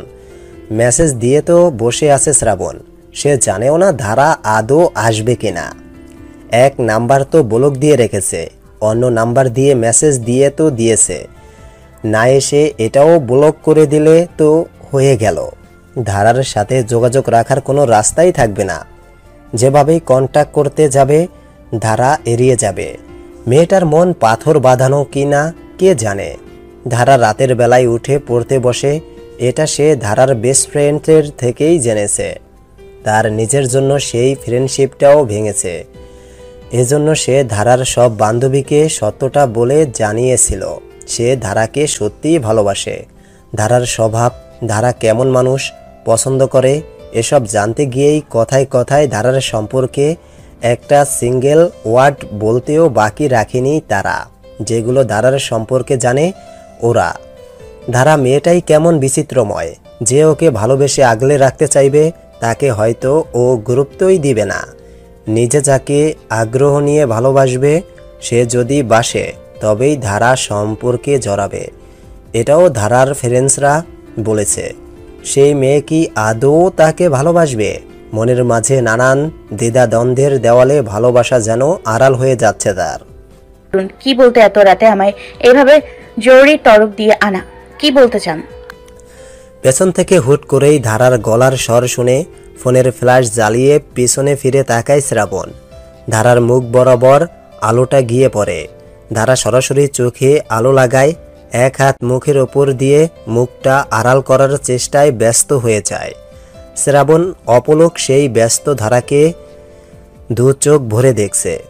তখনই ধারা কঠিন গলায় বলে ওঠে, আমি হারিয়ে যাচ্ছি না, পরেও দেখা যাবে। আপাতত দয়া করে লাইট বন্ধ করুন। ধারার কথা শুনে তড়িঘড়ি করে শ্রাবণ টর্চ বন্ধ করে। এরপর ফোনের ডিসপ্লের নর্মাল আলোয় পুকুর পাড়ের শান বাঁধানো জায়গায় ধারাকে বসতে বলে। ধারা সেদিকে ভ্রুক্ষেপ না করে অকপটে বলে, প্রেম করতে এখানে আসিনি, এমনি ঠান্ডা পাকা জায়গায় বসবো না। আপনি একটু তাড়াতাড়ি বলুন দয়া করে, আমি বিদেয় হই। শ্রাবণ মুচকি হাসে ধারার উত্তরে।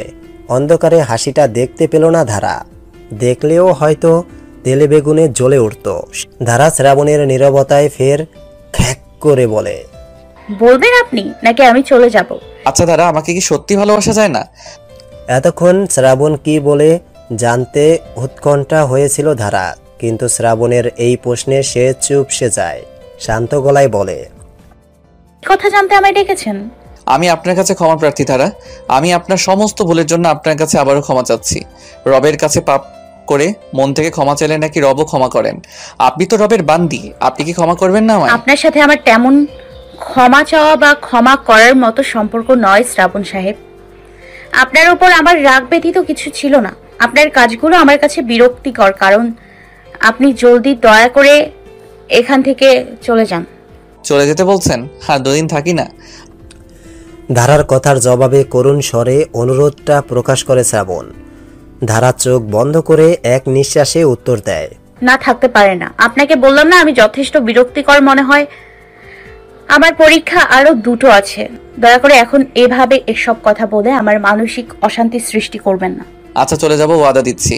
কিন্তু তার আগে একটা কথা আমায় বলতেই হবে, নয়তো আমি ফিরবো না।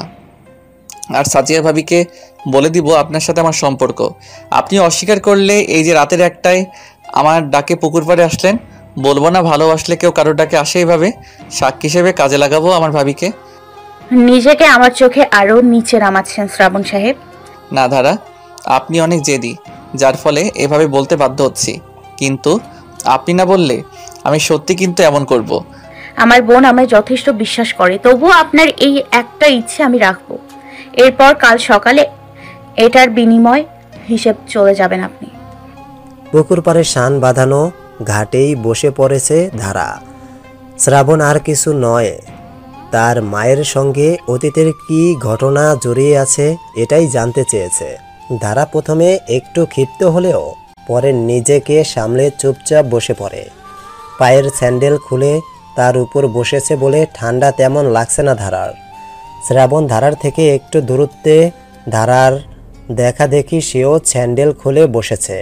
দুজনেই শাল চাদরে নিজেদেরকে আরও একটু আঁকড়ে নিয়ে বসে রইল। একটু পর ধারা ধীর গলায় বলতে শুরু করলো। আম্মুর যখন নতুন সংসারে বাচ্চা হচ্ছিল না, আর ওনার নতুন স্বামীও আগের পক্ষের কোনো বাচ্চা ছিল না, ওনারা সন্তানের অভাবে প্রতিনিয়ত হয়তো মুষড়ে পড়তেন। আমার আম্মু আমার দায়িত্ব নিতে ফিরে আসলেন। পুলিশ কেস অনেক কিছুই চলল। যেহেতু সন্তানের বয়স 7 বছর হওয়া অবধি বাবা না থাকলে বা কোনো সমস্যা হলে মায়েরই দায়িত্বে থাকে। তখন ছোট ছিলাম, বয়স কত হবে, সবে 5 বছরে পা দিয়েছিলাম। বাবা মারা যান যখন, তখন আমার বয়স 2.5 বছর ছিল। আম্মু ওনার নতুন সংসারে 2.5 বছর চেষ্টা করে বাচ্চা না পেয়ে আমায় নিতে আসলে বড় বাবা, ফুপু, আপু, ভাইয়া নিয়ে যেতে রাজি ছিল না। পুলিশ কেস এসব করে আমার বয়স 7 বছর হওয়া অবধি নিজেদের কাছে রাখে। ওনারা যথাযথভাবে নিজেদের দায়িত্ব পালন করতেন, কিন্তু আমি ওই মহিলাকে ঘৃণা ব্যতীত কোনো অনুভূতিতে রাখতে পারতাম না। একটু একটু বুঝে ভাইয়া আপু সবার থেকে দূরে রাখার ফলে ঘৃণাটা আরও প্রকট হয়। বয়স 7 হতেই আরেক দফা কেস, কোর্ট, পুলিশ, দৌড়ে আপুর কাছে চলে আসলাম। যেহেতু একটু করে বুঝতে শুরু করেছিলাম, মনে ওনাদের সাথে কাটানো বিষাক্ত দিনগুলো মনেও ছিল। আপু দেখতে গেলে দেখতে অবধি দিত না। ওনার সন্তানের এত লোভ, আমাদের 3 ভাই বোনকেই তো নিতে পারতেন, নেননি। এটাও একটা কারণ হয়ে দাঁড়ায়। এরপর এভাবেই আপুর কাছে আসার পর আমার একটা করে ক্লাস পার হয়। উনি বছরের শেষে এসে ওনার অস্বস্তি জানিয়ে দিয়ে যান। উনি চাইলেই পারতেন বাবা মারা যাওয়ার পর আমাদের আগলে রেখে জীবন কাটাতে। বাবার জীবনের শেষ দিন অবধি বাবার পাশে থাকতে উনি থাকেননি। আমাকে কোনোভাবে কাছে রাখতে না পেরে ওনার নতুন সংসারে পাওয়া ভাসুরের ছেলেকে দিয়ে আমি ক্লাস 9-এ উঠতেই বিয়ের প্রস্তাব নিয়ে আসেন। কেউ তো বিয়ে দেবেই না। ছেলেটা ভালো ছিল, বিয়ের জন্য যাকে বলে পারফেক্ট, কিন্তু ওই বিয়ে সম্ভবই না। পারফেক্ট পাত্র তাকে আমার মতো শ্যামলা রঙের অধিকারী মেয়ে প্রত্যাখ্যান করেছে। ওনার আত্মসম্মান লাগে। স্কুলের পথ ঘাটের রাস্তা আটকে বিরক্ত করতে শুরু করেন। আপুকে জানাই ব্যাপারটা। গ্রামের মাতব্বরদের নিয়ে একটা ছোটখাটো বিচারও হয়ে যায় এই ঘটনা নিয়ে। ছেলেটার আত্মসম্মানে গিয়ে আবারও লাগে। শহরে নিজের চাকরি ছেড়ে এসে আমার পেছনে আদা জল খেয়ে পড়ে থাকতে লাগলেন। এরপর একদিন স্কুল থেকে ফেরার পথে ওই ছেলেটা কয়েকজন ছেলেকে নিয়ে ওনার বন্ধু হয়। তারা সহ এসে রাস্তা আটকায়। আমাদের গ্রামে হাই স্কুল নেই, পাশের গ্রামে যেতে হতো। 5 টাকার রাস্তা অটো ভ্যানে হেঁটে আসতাম, যেতাম। পিরিয়ড শুরু হয়েছিল স্কুলেই। বিপাকে পড়ে ছুটি নিয়ে বাড়ি ফেরার পথে সেদিনও উত্ত্যক্ত করতে ওনাদের রাস্তায় দেখতে পাই। দুপুরের সময় রাস্তা ফাঁকা, আশেপাশে খ্যাত খামারেও লোকজনের দেখা নেই। গ্রামের দিকে সবাই খাখা রোদ্দুরে বাড়িতে আরাম করতে ব্যস্ত। বুঝলাম বাজে কিছু হলে হতেও পারে, তবুও সাহস নিয়ে এগিয়ে চললাম। তাদের মুখোমুখি হতেই সেদিন সবকিছু সীমা লঙ্ঘন করে আমার কাপড়ে তাদের হাত পৌঁছায়। স্কার্ফ থেকে সব পিন খুলে জামার পকেটে রেখেছিলাম। একটা বই হাতে ছিল। স্কুল ব্যাগ ফেলে দিয়ে ওই বই দিয়েই বাড়ি দিতে লাগলাম। এরপর স্কুল ড্রেসের জামার পকেট থেকে পিন বের করে ফুটিয়ে দিই। এরকম ধস্তাধস্তির এক পর্যায়ে আমার ওই ছেলেটা থাপ্পড় মেরে বসে। মাথা ঘুরে উঠে ছিটকে পড়ি রাস্তায়। এরপর আর কিছুই মনে ছিল না। সেন্স ফিরতে দেখি আমার রুমে। পরে জানতে পারি রাস্তায় তখন আমাদের গ্রামের এক বড় ভাই জেলা শহর থেকে নিজের মোটর সাইকেলে ফিরেছিলেন। উনি এই ঘটনা দেখে ভাইয়াকে ফোন করে ডেকে নেয়, ওদের সাথে ধস্তাধস্তি করে আমায় নিয়ে আসে। ঘটনাগুলো মোটামুটি পুরো গ্রামে ছড়িয়ে গেলে অনেকে সহানুভূতি দেখায়, অনেকে কটু কথা বলে যে মা যেমন মেয়েও তেমন, শুধু পুরুষের প্রতি ছুকছুক ভাব। এগুলো শুনে ওনার প্রতি আরো ঘৃণা জমে যায়, আর ঘৃণা জমতে থাকে ভালোবাসার শব্দের প্রতি। জিদ হয় নিজের প্রতি যে এমন ভাবে চলবো যেন কেউ কথা শোনানোর সুযোগ না পায়। এগুলো কারণের জন্যই মানুষের সাথে মিশতে পারি না আমি। মায়ের সাথে সব স্মৃতি আমার মনে ছিল না। বড় অপুর কাছে আমি ছোট থাকতে আমার সাথে ঘটনাগুলো শুনেছি আমি, আবছা মনে পড়তো। আপুকে জিজ্ঞাসা করলে সবটুকু বলতো। আর বড় হয়ে আমার সাথে কি ঘটনা ঘটিয়েছে তা তো আমি নিজেই মুখোমুখি হয়েছি। এই নাকি উনি মা, হাসি পায় ওনাকে মা ডাকতে। আপনি যেমন কলেজের আশেপাশে গিয়ে বলতেন ভালোবাসেন, আপনাকে যেন ক্ষমা করে ভালোবাসি, আপনার এই স্বভাবগুলোই আমার অতীতের ক্ষত তাজা হয়। তাই অনুরোধ চলে যান আপনি। একদমে কথাগুলো বলে ধারা উঠে হাঁটা ধরে নিজের ঘরের দিকে। শ্রাবণ নীরবে পুকুর পাড়ে 2 ফোঁটা অশ্রু ঝরায়। তার নিজের জন্য খারাপ লাগছে না, বরং খারাপ লাগছে ধারার জন্য। ছোট থেকে এত ঝড়ঝাপটা আর বড় হয়ে এত অসম্মানের ক্ষত নিয়ে প্রতিটা দিন সমাজের সাথে লড়াই করে চলেছে সে। ধারা চলে যেতেই সেও উঠে দাঁড়ায়, একটু জোরে হেঁটে ধারার পাশে গিয়ে পাশাপাশি হাঁটে। ধারা একবার দেখে নিয়ে নিশ্চুপে গেট খুলে বাড়িতে ঢোকে, এরপর শ্রাবণও ঢুকে পড়ে। ওরা ঢুকতেই দেখতে পায় বারান্দায় সাজিয়া দাঁড়ানো। বারান্দায় দেওয়াল সিমেন্টের খুঁটির সাথে হেলান দিয়ে সে দাঁড়িয়ে আছে। ধারার শ্রাবণ ঢুকতেই সে ওদের সামনে গিয়ে দাঁড়ালো। ধারা তো বড় বোনকে এভাবে জেগে থাকতে দেখে ভয়ে ভেতরে ভেতরে জমে গিয়েছে। শ্রাবণ আর তাকে একসাথে দেখে সাজিয়ার কি রিয়াকশন হবে ভাবতেই ভয়ে মন কেঁপে উঠছে ধারার। তোমরা দুজন রাতের এই সময়ে বাইরে কোথায় গিয়েছিলে? সাজিয়ার প্রশ্নের কি উত্তর দিবে বুঝতে পারছে না ধারা। শ্রাবণেরও সব সময় মুখে কথার খই ফুটে, অথচ এই মুহূর্তে যেন সব কথা হারিয়ে গিয়েছে মুখ থেকে। মাথা নিচু করে ক্রমাগত কি উত্তর দিবে ভেবে যথা যাচ্ছে। ধারার মনেও সেই একই চিন্তা, কি বলবে। বোনের কাছে তো কখনো কিছুই লুকায় না, কিন্তু শ্রাবণ সম্পর্কিত সব কথা লুকিয়েছে সে। কি করবে, সত্যটা বলবে? কিন্তু এই মুহূর্তে সত্যটা বলে শ্রাবণকে লজ্জায় ফেলতে ইচ্ছে করছে না তার। শ্রাবণ চলে যাক, এরপর না হয় বলবে, এই ভেবে সে বলে বসে। এমনি আপু পড়তে উঠেছিলাম, তুমি জানো আমি রাতে পরীক্ষার সময় পড়ার জন্য উঠি। বাইরে এমনি কিছু শব্দ শুনে মনে হলো বাড়ির বাইরে কেউ আছে। পরে গেট খোলা দেখে বাইরে গিয়ে দেখি উনি বাইরে পুকুর পাড়ের দিকটায় যাচ্ছেন। পরে কিছু যদি কামড়ে দেয় এজন্য বাড়িতে আসতে বললাম। আসার সময় একসাথে আসা হলো, এটাই আর কিছু না। তুই যে মিথ্যা বলতে পটু না, এটা তুই জানিস। ধারার কথার উত্তরে কথাটা বলে সাজিয়া। ধারা বোনের উত্তরে হাসপাস করে, চাহনি একবার ঘরের দিকে একবার উঠানের মাঠের দিকে নামিয়ে নিচ্ছে। শ্রাবণ বিস্ফোরিত চাহনিতে ধারার দিকে তাকিয়ে আছে। সে তো এতক্ষণ ভেবেচিন্তে সব সত্য কথাই বলে দিবে ভেবেছিল, এখন ধারা এটা কি বলে বসলো? পুরো ঘটনা একটা মিথ্যায় মুড়িয়ে দিল। সত্য বলে গলায় যদি ফাঁসির দড়ি ওঠে সেটাও ভালো শ্রাবণের কাছে। তবু ধারার কাছ অবধি আসার জন্য অনেক মিথ্যা বলে ফেলেছে সে। রবের কাছে তওবাও করেছে সে। এখন রব জানেন তিনি শ্রাবণের তওবা কবুল করেছেন কিনা। মিথ্যা দিয়ে আর কিছু ঢাকতে চায় না বলেই সে সত্যটা বলতে উদ্ধত হতেই ধারা তখনই বলে, মানে কি বলতে চাও আপু? তুই মিথ্যা বলে আমার কাছে কিছু লুকাতে চাইলে আমার চোখে চোখ মিলাতে পারিস না। তুই সব কথা অকপটে চোখে চোখ রেখে আত্মবিশ্বাসের সাথে বলিস, কিন্তু এখন তো পুরো চোখ নামিয়ে কথা বলছিস। ধারা দমে যায় বোনের কথা শুনে।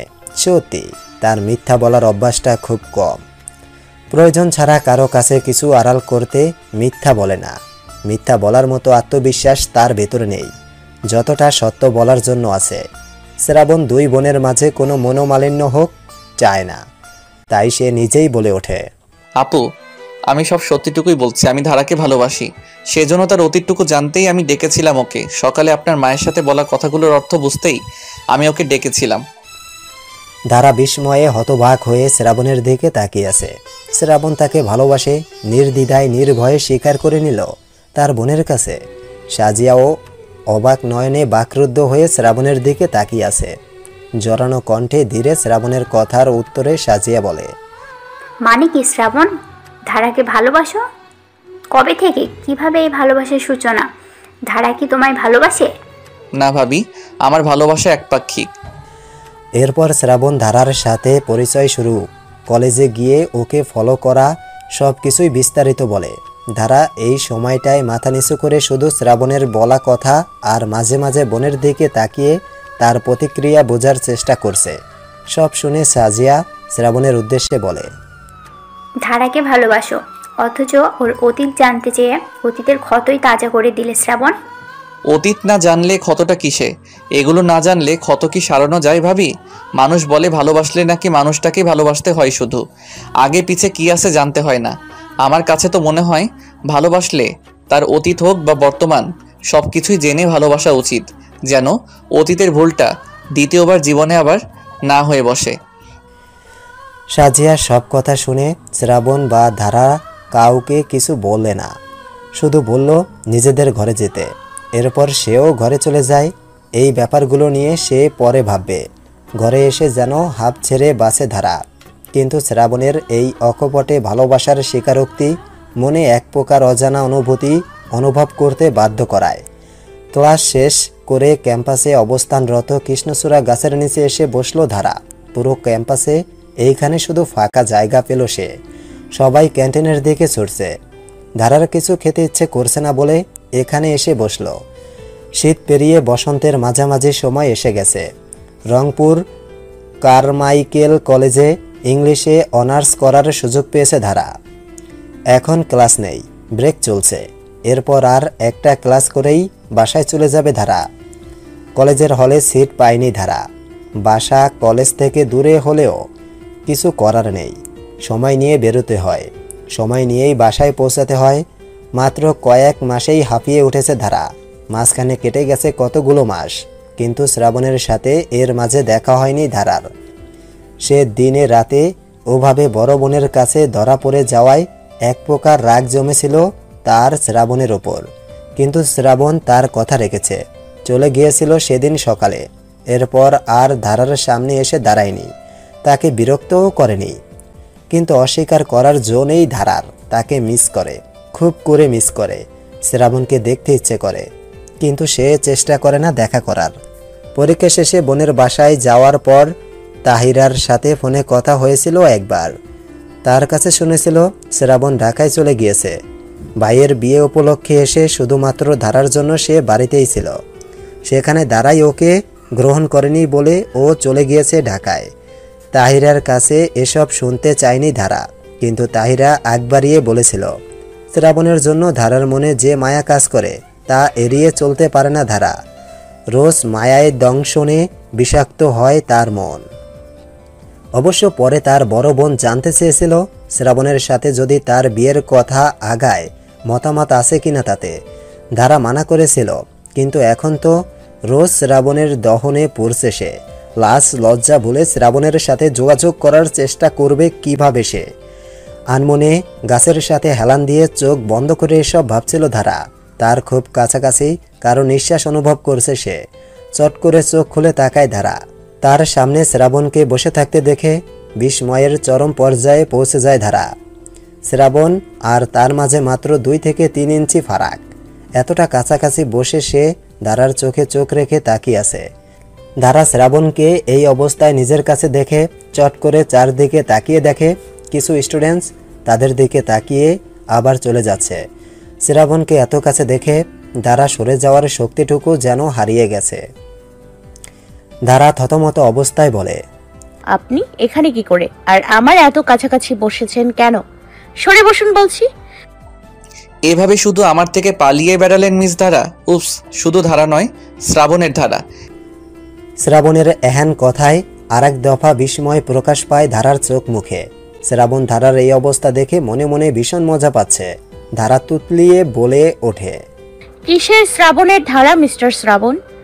আপনি আগে আমার কাছ থেকে সরে বসুন বলছি, আমার দম আটকে আসছে। এতটুকুতে এতটা ভয় পেয়ে গেলেন মিস রেজিয়া সুলতানা ধারা, আমার কৃষ্ণচূড়া? শ্রাবণের কথা রাগা মাথা কিছুই বুঝতে পারছে না ধারা। মুখে কুলু পেটে বসল সে, আর কোনো প্রশ্ন করল না। শ্রাবণ নিচ থেকেই সরে ধারার পাশে বসল। ধারার মতো গাছের সাথে হেলান দিয়ে চোখ বন্ধ করে বসল। ধারা এবার নিজেই শ্রাবণের দিকে সরাসরি দৃষ্টি নিক্ষেপ করে। শ্রাবণ চোখ বন্ধ করা অবস্থাতেই বলে, চূড়া, এভাবে দেখবেন না, আমার কৃষ্ণচূড়া। মনের মাঝে ঝড় ওঠে। ধারা চমকে যায়। শ্রাবণ তো চোখ বন্ধ করে আছে, তাহলে সে তাকিয়ে শ্রাবণকে দেখছে বুঝলো কিভাবে? আমার দিকে তাকিয়ে আছেন এটা বুঝতে চোখ খুলে দেখতে হবে না মিস কৃষ্ণচূড়া। আপনার কাছাকাছি থাকলে আপনার প্রতিটা অনুভূতি আমি অনুভব করতে পারি। আজব তো, আপনি না দেখতেই না বলতেই আমার গতিবিধি কিভাবে ধরে ফেলছেন বলুন তো? ধারা শ্রাবণের এমন হেয়ালিতে বিরক্ত হয়ে কথাটা বলে। শ্রাবণ মুচকি হাসে। সেও এবার চোখ খুলে ধারার চোখের দিকে পিপাসিত চাহনিতে তাকায়। কতদিন না দেখার পিপাসা যেন এই চাহনিতেই মিটিয়ে নিবে আজ। ধারা অস্বস্তিতে পড়ে যায় শ্রাবণের এমন কর্মে। সে মাথা নিচু করে নেয়। শ্রাবণ ধীর গলায় ধারার উদ্দেশ্যে বলে, কৃষ্ণচূড়া, আপনি লজ্জা পেলে তো আপনার সৌন্দর্য বহুগুণ বৃদ্ধি পায়। আপনি কি এটা জানেন? কি তখন থেকে কৃষ্ণচূড়া কৃষ্ণচূড়া বলে ডেকে যাচ্ছেন? আমি ধারা, কৃষ্ণচূড়া নই। শ্রাবণ সেই আগের মতোই রয়ে গেছে, বিরক্তিকর খিটখিটে মেজাজে কথাটা বলে ধারা। শ্রাবণ এবার শব্দ করে আসে, এরপর উত্তর দেয়, রেজিয়া তো কৃষ্ণচূড়ার বৈজ্ঞানিক নাম, তাই না মিস রেজিয়া সুলতানা ধারা? রেজিয়ার সাথে আরো একটা শব্দ যুক্ত আছে মিস্টার শ্রাবণ। জানি, ডেলোনিক্স রেজিয়া। আপনি আমার পুরো নাম জানলেন কি করে? কে বলেছে? যাকে ভালোবাসি কিছুদিন পর উপরওয়ালা চাইলে বিয়ে করব, তার নামটুকু জানবো না কি? শ্রাবণের এমন উত্তরে ভ্যাবাচাকা খেয়ে যায় ধারা। এ লোক বিয়ে অবধি গড়িয়ে গেছে। ধারা সেদিকে গুরুত্ব না দিয়ে বলে, একটা কথা বলুন তো। কি কথা? আপনি না ঢাকায় ছিলেন? তাহিরা আপু বলেছিল, কিন্তু আপনি এখানে কেন? আমি এই সময় এখানে আছি জানলেন কিভাবে? আমি বলেছি? তখনই তাহিরার সামনে এসে উত্তরটা দেয় ধারার প্রশ্নের। ধারা তাহিরাকে দেখে চোখ দুটো ছোট ছোট করে তাকায়, এরপর বলে, তাহিরা আপু, তুমি এই কলেজে পড়ো জানি, সেজন্য অবাক হলাম না তোমায় দেখে, কিন্তু তোমাদের ভাবি দেবরের মতলব কি? আমাদের কোনো মতলব নেই ধারা, মতলব শুধু একটাই। ধারার প্রশ্নের উত্তর দেয় তাহিরা। ধারা বুড়োজোড়া কুচকে জিজ্ঞাসা করে, এই বললে মতলব নেই, আবার একটা মতলব আছে বলছো, কি মতলব বলো তো? তোমাকে আমার ছোট জান বানাবো। ধারা নিশ্চুপ হয়ে যায় তাহিরার কথায়। শ্রাবণ হাসছে তার ভাবির কথায়। তাহিরাও শ্রাবণের সাথে তাল মিলিয়ে হাসল। একটু পর ধারাকে চুপচাপ মাথা নিচু করে বসে থাকতে দেখে শ্রাবণ প্রশ্ন করল, হঠাৎ এমন চুপচাপ হয়ে গেলেন কেন কৃষ্ণচূড়া? আপনি আমার সব প্রশ্নের উত্তর দেননি শ্রাবণ সাহেব। ওয়েল, আমি বলছি, আমার পরীক্ষা শেষ, সেজন্য এসেছি। অযথা ওখানে থেকে কি করব বলুন? আচ্ছা আমি উঠি, ক্লাসের সময় হয়ে যাচ্ছে। শ্রাবণ আর ধারার কথা শেষ হতেই তাহিরা বলে, একটা কথা শুনে যাও ধারা। ধারা উঠে চলে যেতে ধরেছিল, সেজন্য তাহিরা কথাটা বলে। ধারা তাহিরার দিকে তাকিয়ে বলে, কি কথা? আমার শ্বশুর শাশুড়িকে নিয়ে তোমার সাথে শ্রাবণের বিয়ের প্রস্তাব নিয়ে তোমার বর বাবাদের কাছে পাঠাতে চাই, তোমার মতামতটা জানিয়ে যাও। এটা সম্ভব না আপু। তাহিরার কথার উত্তর দেয় ধারা। শ্রাবণের হাসি খুশি মুখ মুহূর্তেই চুপসে যায়। তাহিরাও মনক্ষুণ্ণ হয়ে তাকায় ধারার দিকে। ধারা মাথা নিচু করে দাঁড়িয়ে আছে। শ্রাবণ মুহূর্তে ধারার কাছে দাঁড়িয়ে ধারার এক হাত তার হাতের মুঠোয় নিয়ে হুট করে চুমু খেয়ে বসে। ধারা শ্রাবণের এহেন কাণ্ডে চোখের পলক ফেলতে যেন ভুলে গিয়েছে। সে এক নাগারে শ্রাবণের দিকে তাকিয়ে আছে। শ্রাবণ ধারার কানের কাছে মুখ নিয়ে বলে, এই যে হাত ধরলাম, ছাড়ছি না। তাতে আপনার মতামত থাকলেও কি না থাকলেও কি, আপনি আমার ধারা, শ্রাবণের ধারা। কথাটা বলেই শ্রাবণ সরে আসে ধারার কাছ থেকে। তাহিরা মিটমিটিয়ে হাসছে শ্রাবণের পাগলামি দেখে। ধারা অস্ফুট স্বরে বলে, আপনি ঠিক আগের মতোই আছেন, বিরক্তকর। এই বিরক্তকর মানুষটাকে আপনি ভালোবেসেছেন কৃষ্ণচূড়া? না, বাসি না, আমি ভালো। সাজিয়া ভাবি ঠিকই বলে, আপনি মিথ্যা বলতে পারেন না। দেখলেন, ভালোবাসেন না বলতে গিয়ে আপনার ঠোঁট কাঁপলো, চোখ মাটির দিকে দৃষ্টি নিক্ষেপ করলো। শ্রাবণের কথায় ধারা সত্যি আর উত্তর খুঁজে পেল না। শ্রাবণ কথাটা বলেই কোথাও একটা চলে যায়। ধারা ওখানেই মূর্তির মতো দাঁড়িয়ে থাকে। তার যে ক্লাস শুরু হয়ে গিয়েছে এটা তার খেয়াল নেই। তাহিরা ধারার কাছে দাঁড়িয়ে কাঁধে হাত রেখে বলল, ভালোবাসার মানুষটির থেকে পালিয়ে বাঁচতে পারবে ধারা? ভাইয়াকে মেনে নাও, স্বীকার করো তার ভালোবাসা, কারণ তুমিও যে তাকে ভালোবাসো সে তোমার চোখ মুখে প্রকাশ পায়।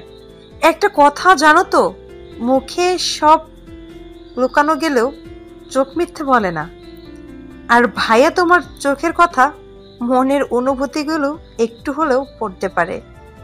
ধারা অসহায় চোখে তাহিরার দিকে তাকায়। তাহিরা আশ্বস্ত করে ধারাকে।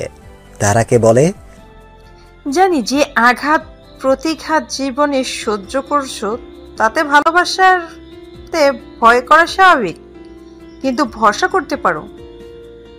দেখো না, ওর ভাইকে কিন্তু আমি চিনতামও না, অথচ ভালোবাসার কমতি নেই একটু। শ্রাবণকে তবুও তুমি আগে থেকেই চিনলে। কথাটুকু বলেই তাহিরা চলে যায় নিজের ক্লাসের দিকে। অনার্স 3য় বর্ষে পড়ছে সে। ধারা হাত ঘড়িতে সময় দেখে নিল। ক্লাসের সময় পেরিয়ে গেছে। এখন গেলেই এক গাদা বকা শুনতে হবে শিক্ষকের। তাই মনস্থির করলো বাসায় যাবে সে। বাসায় যাওয়ার জন্য পা বাড়াতেই শ্রাবণ আবার এসে ধারার সামনে দাঁড়ায়। ধারা চমকে যায়। এরপর শ্রাবণকে দেখে কটমটিয়ে তাকায় তার দিকে। দাঁতে দাঁত পিষে প্রশ্ন করে, আপনার কি জাতের স্বভাব এটা হঠাৎই ভূতের মতো উধাও হওয়া আর সামনে আসা? না কৃষ্ণচূড়া, এটা আবার জাতীয় স্বভাব। হাসি মুখে উত্তর দেয় শ্রাবণ। ধারা ফের বিরক্তিকর চাহনিতে তাকায় শ্রাবণের দিকে। শ্রাবণ তা দেখে বুকে এক হাত দিয়ে বলে, এইভাবে তাকাবেন না কৃষ্ণচূড়া, বারবার প্রেমে পড়ে যাই। ধারা চারদিকে খেয়াল করে দেখে অনেক স্টুডেন্টস তাদের দিকে দেখছে আর চলে যাচ্ছে। সে শ্রাবণকে বলে, এটা পাবলিক প্লেস মিস্টার শ্রাবণ। তাতে কি, প্রেয়সীকে দেখতে বাবা মায়ের সামনেও তাকিয়ে থাকতে রাজি আমি। আপনি আসলে একটা নির্লজ্জ বিরক্তকর মানুষ, জানেন? জানি। কথাটা বলেই শ্রাবণ ফের গিয়ে ধারার মুখোমুখি দাঁড়ায়। ধারা শ্রাবণের চোখের দিকে সরাসরি দৃষ্টি ফেলে। শ্রাবণও তাকিয়ে আছে ধারার দিকে। সময় যেন তাদের জন্য থমকে গেছে। তারা কোথায় দাঁড়িয়ে আছে তাদের চোখের তৃষ্ণা মেটাতে গিয়ে সে খেয়াল নেই। শ্রাবণ ধারার দিকে তাকিয়ে থাকা অবস্থাতেই নিজের জিন্স প্যান্টের পকেট থেকে একটা কৃষ্ণচূড়ার কলি বের করে ধারার হিজাব গলিয়ে কানের উপর বসিয়ে দেয়। এরপর ফিসফিসিয়ে বলে, আবার বলছি, আপনি আমার ধারা, শ্রাবণের ধারা। ধারা ব্যতীত শ্রাবণের বর্ষণ অপূর্ণ। আপনি আমার এক থোকা কৃষ্ণচূড়া, আমার ধারা। পুরো কৃষ্ণচূড়ার গাছের দিকে সবাই হাত বাড়ায় ফুলের আশায়, কিন্তু এক থোকা কৃষ্ণচূড়া একটা মানুষের একান্তই ব্যক্তিগত। আমি সেজন্য আপনাকে গাছের সাথে তুলনা করলাম না। এতদিন আমার চাকরি বা কোনো কাজ ছিল না বলে এত দাবি নিয়ে সামনে দাঁড়াইনি, কিন্তু আজ দাঁড়ালাম। আর আমি সরছিও না আপনার জীবন থেকে আগের বারের মতো। আর সরলেও শ্রাবণের ভালোবাসার বর্ষণে ধারা ঠিক প্রবাহিত হয়ে আমার কাছে চলে আসবে। ভালোবাসি আপনাকে, খুব বেশি ভালোবাসি ধারা। আসি, নিজের খেয়াল রাখবেন, পরে দেখা হচ্ছে। শ্রাবণ কথাগুলো বলেই ধারার হাত ছেড়ে দিয়ে চলে যায়। ধারা মন্ত্রমুগ্ধের মতো শ্রাবণের কথাগুলো শুনছিল। সেই ঘর থেকে ধারা বেরোতে পারেনি, ঠায় দাঁড়িয়ে রইল কৃষ্ণচূড়ার গাছের নিচে। শ্রাবণ চলে যেতেই সে কৃষ্ণচূড়ার কলিটা কানের উপর থেকে নিয়ে হাতে নেয়। মুচকি হেসে একটা চুমু খেয়ে বসে কলিটায়। এরপর হাঁটা ধরে বাসার দিকে। কলেজ ক্যাম্পাস থেকে বের হতেই ধারা ভাইকে দেখতে পায়। অবশ্য রোজই দেখতে পায়। প্রতিদিন ক্লাস শেষ করে তার ভাই এসে তাকে নিয়ে যায়। সৃজান অন্য একটা ভার্সিটিতে পড়াশোনা করছে। গেটের এক ধারে দাঁড়িয়ে ঘড়িতে সময় দেখছে আর বারবার ক্যাম্পাসের দিকে তাকাচ্ছে সে। ধারা ভাইয়ের সামনে গিয়ে দাঁড়ায়। সৃজান ধারাকে দেখে একটু চমকে তাকায়। এই মানুষগুলো যেন কেমন, একটুতেই চমকে যায়। ধারা খিলখিলিয়ে হাসছে ভাইয়ের চেহারার অবস্থা দেখে। সৃজান ধারাকে দেখে বলে, তোর ক্লাসের সময় তো শেষ হয়নি, এত তাড়াতাড়ি বের হলি আজ? শেষ ক্লাস করিনি ভাইয়া, কিন্তু তুমি আজ এত তাড়াতাড়ি আসলে যে? ও আমিও তোর মতো শেষ ক্লাস না করেই বেরিয়ে এসেছি কলেজ থেকে। আচ্ছা ভাইয়া, ফুচকা খাবে প্লিজ? সৃজান ফুচকা পছন্দ করে না। বাইরের স্ট্রিট ফুড তার একদমই পছন্দ না। ধুলাবালি কিভাবে বানায় না বানায়, দুনিয়ার অভিযোগ তার স্ট্রিট ফুডের বিরুদ্ধে। সেজন্য ধারা মুখটা কাঁচোমুচো করে আবদারটা করে। সৃজন বোনের কাঁদো কাঁদো স্বরে গলে গিয়ে বলে, আচ্ছা খাবো, কিন্তু জাস্ট 1 প্লেট, ওকে? ধারা খুশিতে ভাইকে পারে না জড়িয়ে ধরে, লাফ দিয়ে সিজানের গালে একটা চুমু দিয়ে বলে, লাভ ইউ ভাইয়া। এরপর দৌড়ে গিয়ে একটা ফুচকা স্টলে বসে 2 ভাই বোনের জন্য 2 প্লেট ফুচকা অর্ডার দেয়। সৃজানও হেঁটে এসে বোনের পাশের চেয়ারে নিয়ে বসে। ধারা খুশিতে বাচ্চাদের মতো চিল্লিয়ে ফুচকা তাড়াতাড়ি বানিয়ে দিতে বলছে ফুচকাওয়ালাকে। ভাইয়ের বারণে সে তেমন একটা খায় না বাইরের খাবার। সৃজান বোনের হাসি মাখা মুখের দিকে তাকিয়ে আছে। সবসময় বোনকে গম্ভীর একরোখা মনোভাবের মুখোশের আড়ালে থাকতে দেখে সে। আজ হাসতে দেখে মনে মনে একরকম শান্তি অনুভব করছে সে। ফুচকাওয়ালা ফুচকা দিয়ে যেতেই ধারা টক দিয়ে ফুচকা খেতে শুরু করে। সৃজান ফুচকার প্লেট নিয়ে বসে আছে। ধারা 3 থেকে 4টা ফুচকা খেয়ে বাইরের দিকে খেয়াল করে দেখে সে খাচ্ছে না, তার দিকে তাকিয়ে আছে। সে বুড়ো নাচিয়ে ভাইকে বুঝায়, কি? সৃজান মাথা নাড়িয়ে কিছু না বোঝায়। ধারা ভাইয়ের প্লেট থেকে একটা ফুচকা টকে চুবিয়ে ভাইয়ের মুখের সামনে ধরে। সৃজান ফুচকাটা খেয়ে নেয়। বোনকে এত খুশি দেখে অজান্তেই চোখ দিয়ে এক ফোঁটা পানি গড়িয়ে পড়ল সৃজানের। তার যে একটা ছোট বোন আছে, সেই বোনের ভালোবাসা সে কখনো এভাবে পায়নি। জানে ধারার দুনিয়া সে আর তার বড় আপু, কিন্তু মেয়েটাকে হাসি খুশিতে মুড়িয়ে রাখতে ব্যর্থ ছিল সে। নিজেকে একজন অকর্ম ভাই মনে হতো। আজ মনে শান্তি লাগছে, অনেক শান্তি। ভাই বোনের সম্পর্ক হয়তো এমনই, এক মুহূর্তে হাসাতে পারে, আবার কিছু হলে কাঁদাতেও পারে। ভাই বোনের ভালোবাসা স্নিগ্ধ ভালোবাসা, এখানে কোনো অপবিত্রতা নেই। ধারার হাসি খুশি মুখের দিকে তাকিয়ে আনমনে এসব ভাবছিল সৃজান। ধারা নিজের প্লেটের ফুচকা শেষ করে ভাইয়ের দিকে ফের তাকায়। আবারও নিজের দিকে তাকিয়ে থাকতে দেখে ধারা প্রশ্ন করে, কি হয়েছে ভাইয়া? আমাকে এভাবে দেখছো যেন কত জন্ম আমায় দেখো না। তোকে দেখছি সব সময়, শুধু আজকের মতো হাসতে দেখিনি। হাসি খুশি থাকিস, এমন ভালো লাগে। ধারা নীরবে হাসে সৃজানের কথায়। সে জানে তার পাগল ভাইটা তাকে ভীষণ রকম ভালোবাসে, শুধু ঝগড়ার আড়ালে ভালোবাসাগুলো লুকিয়ে রাখে। ফুচকা খাওয়া শেষ করে বিল দিয়ে 2 ভাই বোন হাঁটা ধরে বাসার দিকে। ধারার আবদার আজ হেঁটে বাসায় ফিরবে। ধারার কথা রেখেছে সৃজান। রাস্তার পাশ ঘেঁষে বোনের 5টা আঙুলে আঙুল বদ্ধ করে সাবধানে বাসায় নিয়ে যাচ্ছে। বাঁ পাশে নিজের থেকে বোনকে ডান পাশে রেখেছে যেন কোনো বিপদ না হয়। ধারা নিষ্পলক ভাইকে কিছুক্ষণ দেখে, একদম বাবাদের মতো করে আগলে রাখছে তাকে। বড় ভাই বোন হয়তো বাবা মায়ের মতোই হয়। বাবা মায়ের কথা মনে হতেই কয়েকটা পানি গড়িয়ে পড়ে ধারার চোখ দিয়ে। এরপর রাস্তার পাশেই দোকান দেখে আইসক্রিমের জন্য বায়না ধরে ধারা। ধারার সাথে সৃজানকেও খেতে হবে। ধারা এমনটাই বলে দিয়েছে সৃজানকে। সৃজান বোনের আবদার মিটায়। এরপর আইসক্রিম খেতে খেতে বাসায় এসে পড়ে।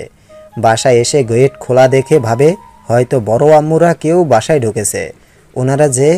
ওরা ভার্সিটিতে যাওয়ার পর এসে রান্না করে রেখে যায়। দুজনে বাসায় ঢুকতেই সাজিয়াকে দেখতে পায়। সৃজান আর ধারা একে অপরের মুখের দিকে তাকায়। সাজিয়াকে এই সময় বাড়িতে দেখে অবাক হয়। সাজিয়া তাওসিনকে খাওয়াতে ব্যস্ত বিধায় ওদের খেয়াল করেনি। ধারা বোনের কাছে এগিয়ে গিয়ে বলে, আপু তুমি এই সময় কখন আসলে? সাজিয়া বোনকে খেয়াল করে ধারার কথার উত্তর দেয়, একটা কাজে এসেছি, তোরা ফ্রেশ হয়ে না, কিছুক্ষণ আগে এসেছি, এসে শুধু রান্না করেছি, খেতে বসবে একসাথে, ফ্রেশ হ গিয়ে। কিন্তু কি কাজ আপু? সৃজান এগিয়ে এসে প্রশ্নটা করে। সাজিয়া ভাইয়ের দিকে তাকিয়ে উত্তর দেয়, ধারাকে পাত্রপক্ষ দেখতে আসবে কাল। সাজিয়ার উত্তরে ধারার পায়ের তলার মাটি যেন নড়বড়ে হয়ে যায়। আজ যে শ্রাবণকে সে বুঝিয়ে দিয়েছে সে শ্রাবণকে ভালোবাসে, কিন্তু এখন তার বোন আবার পাত্রপক্ষ খুঁজে বের করে ফেলেছে তার জন্য। কি করবে সে? বোনকেও মানা করতে পারবে না, আবার শ্রাবণের জায়গায় অন্য কাউকে মানতেও পারবে না।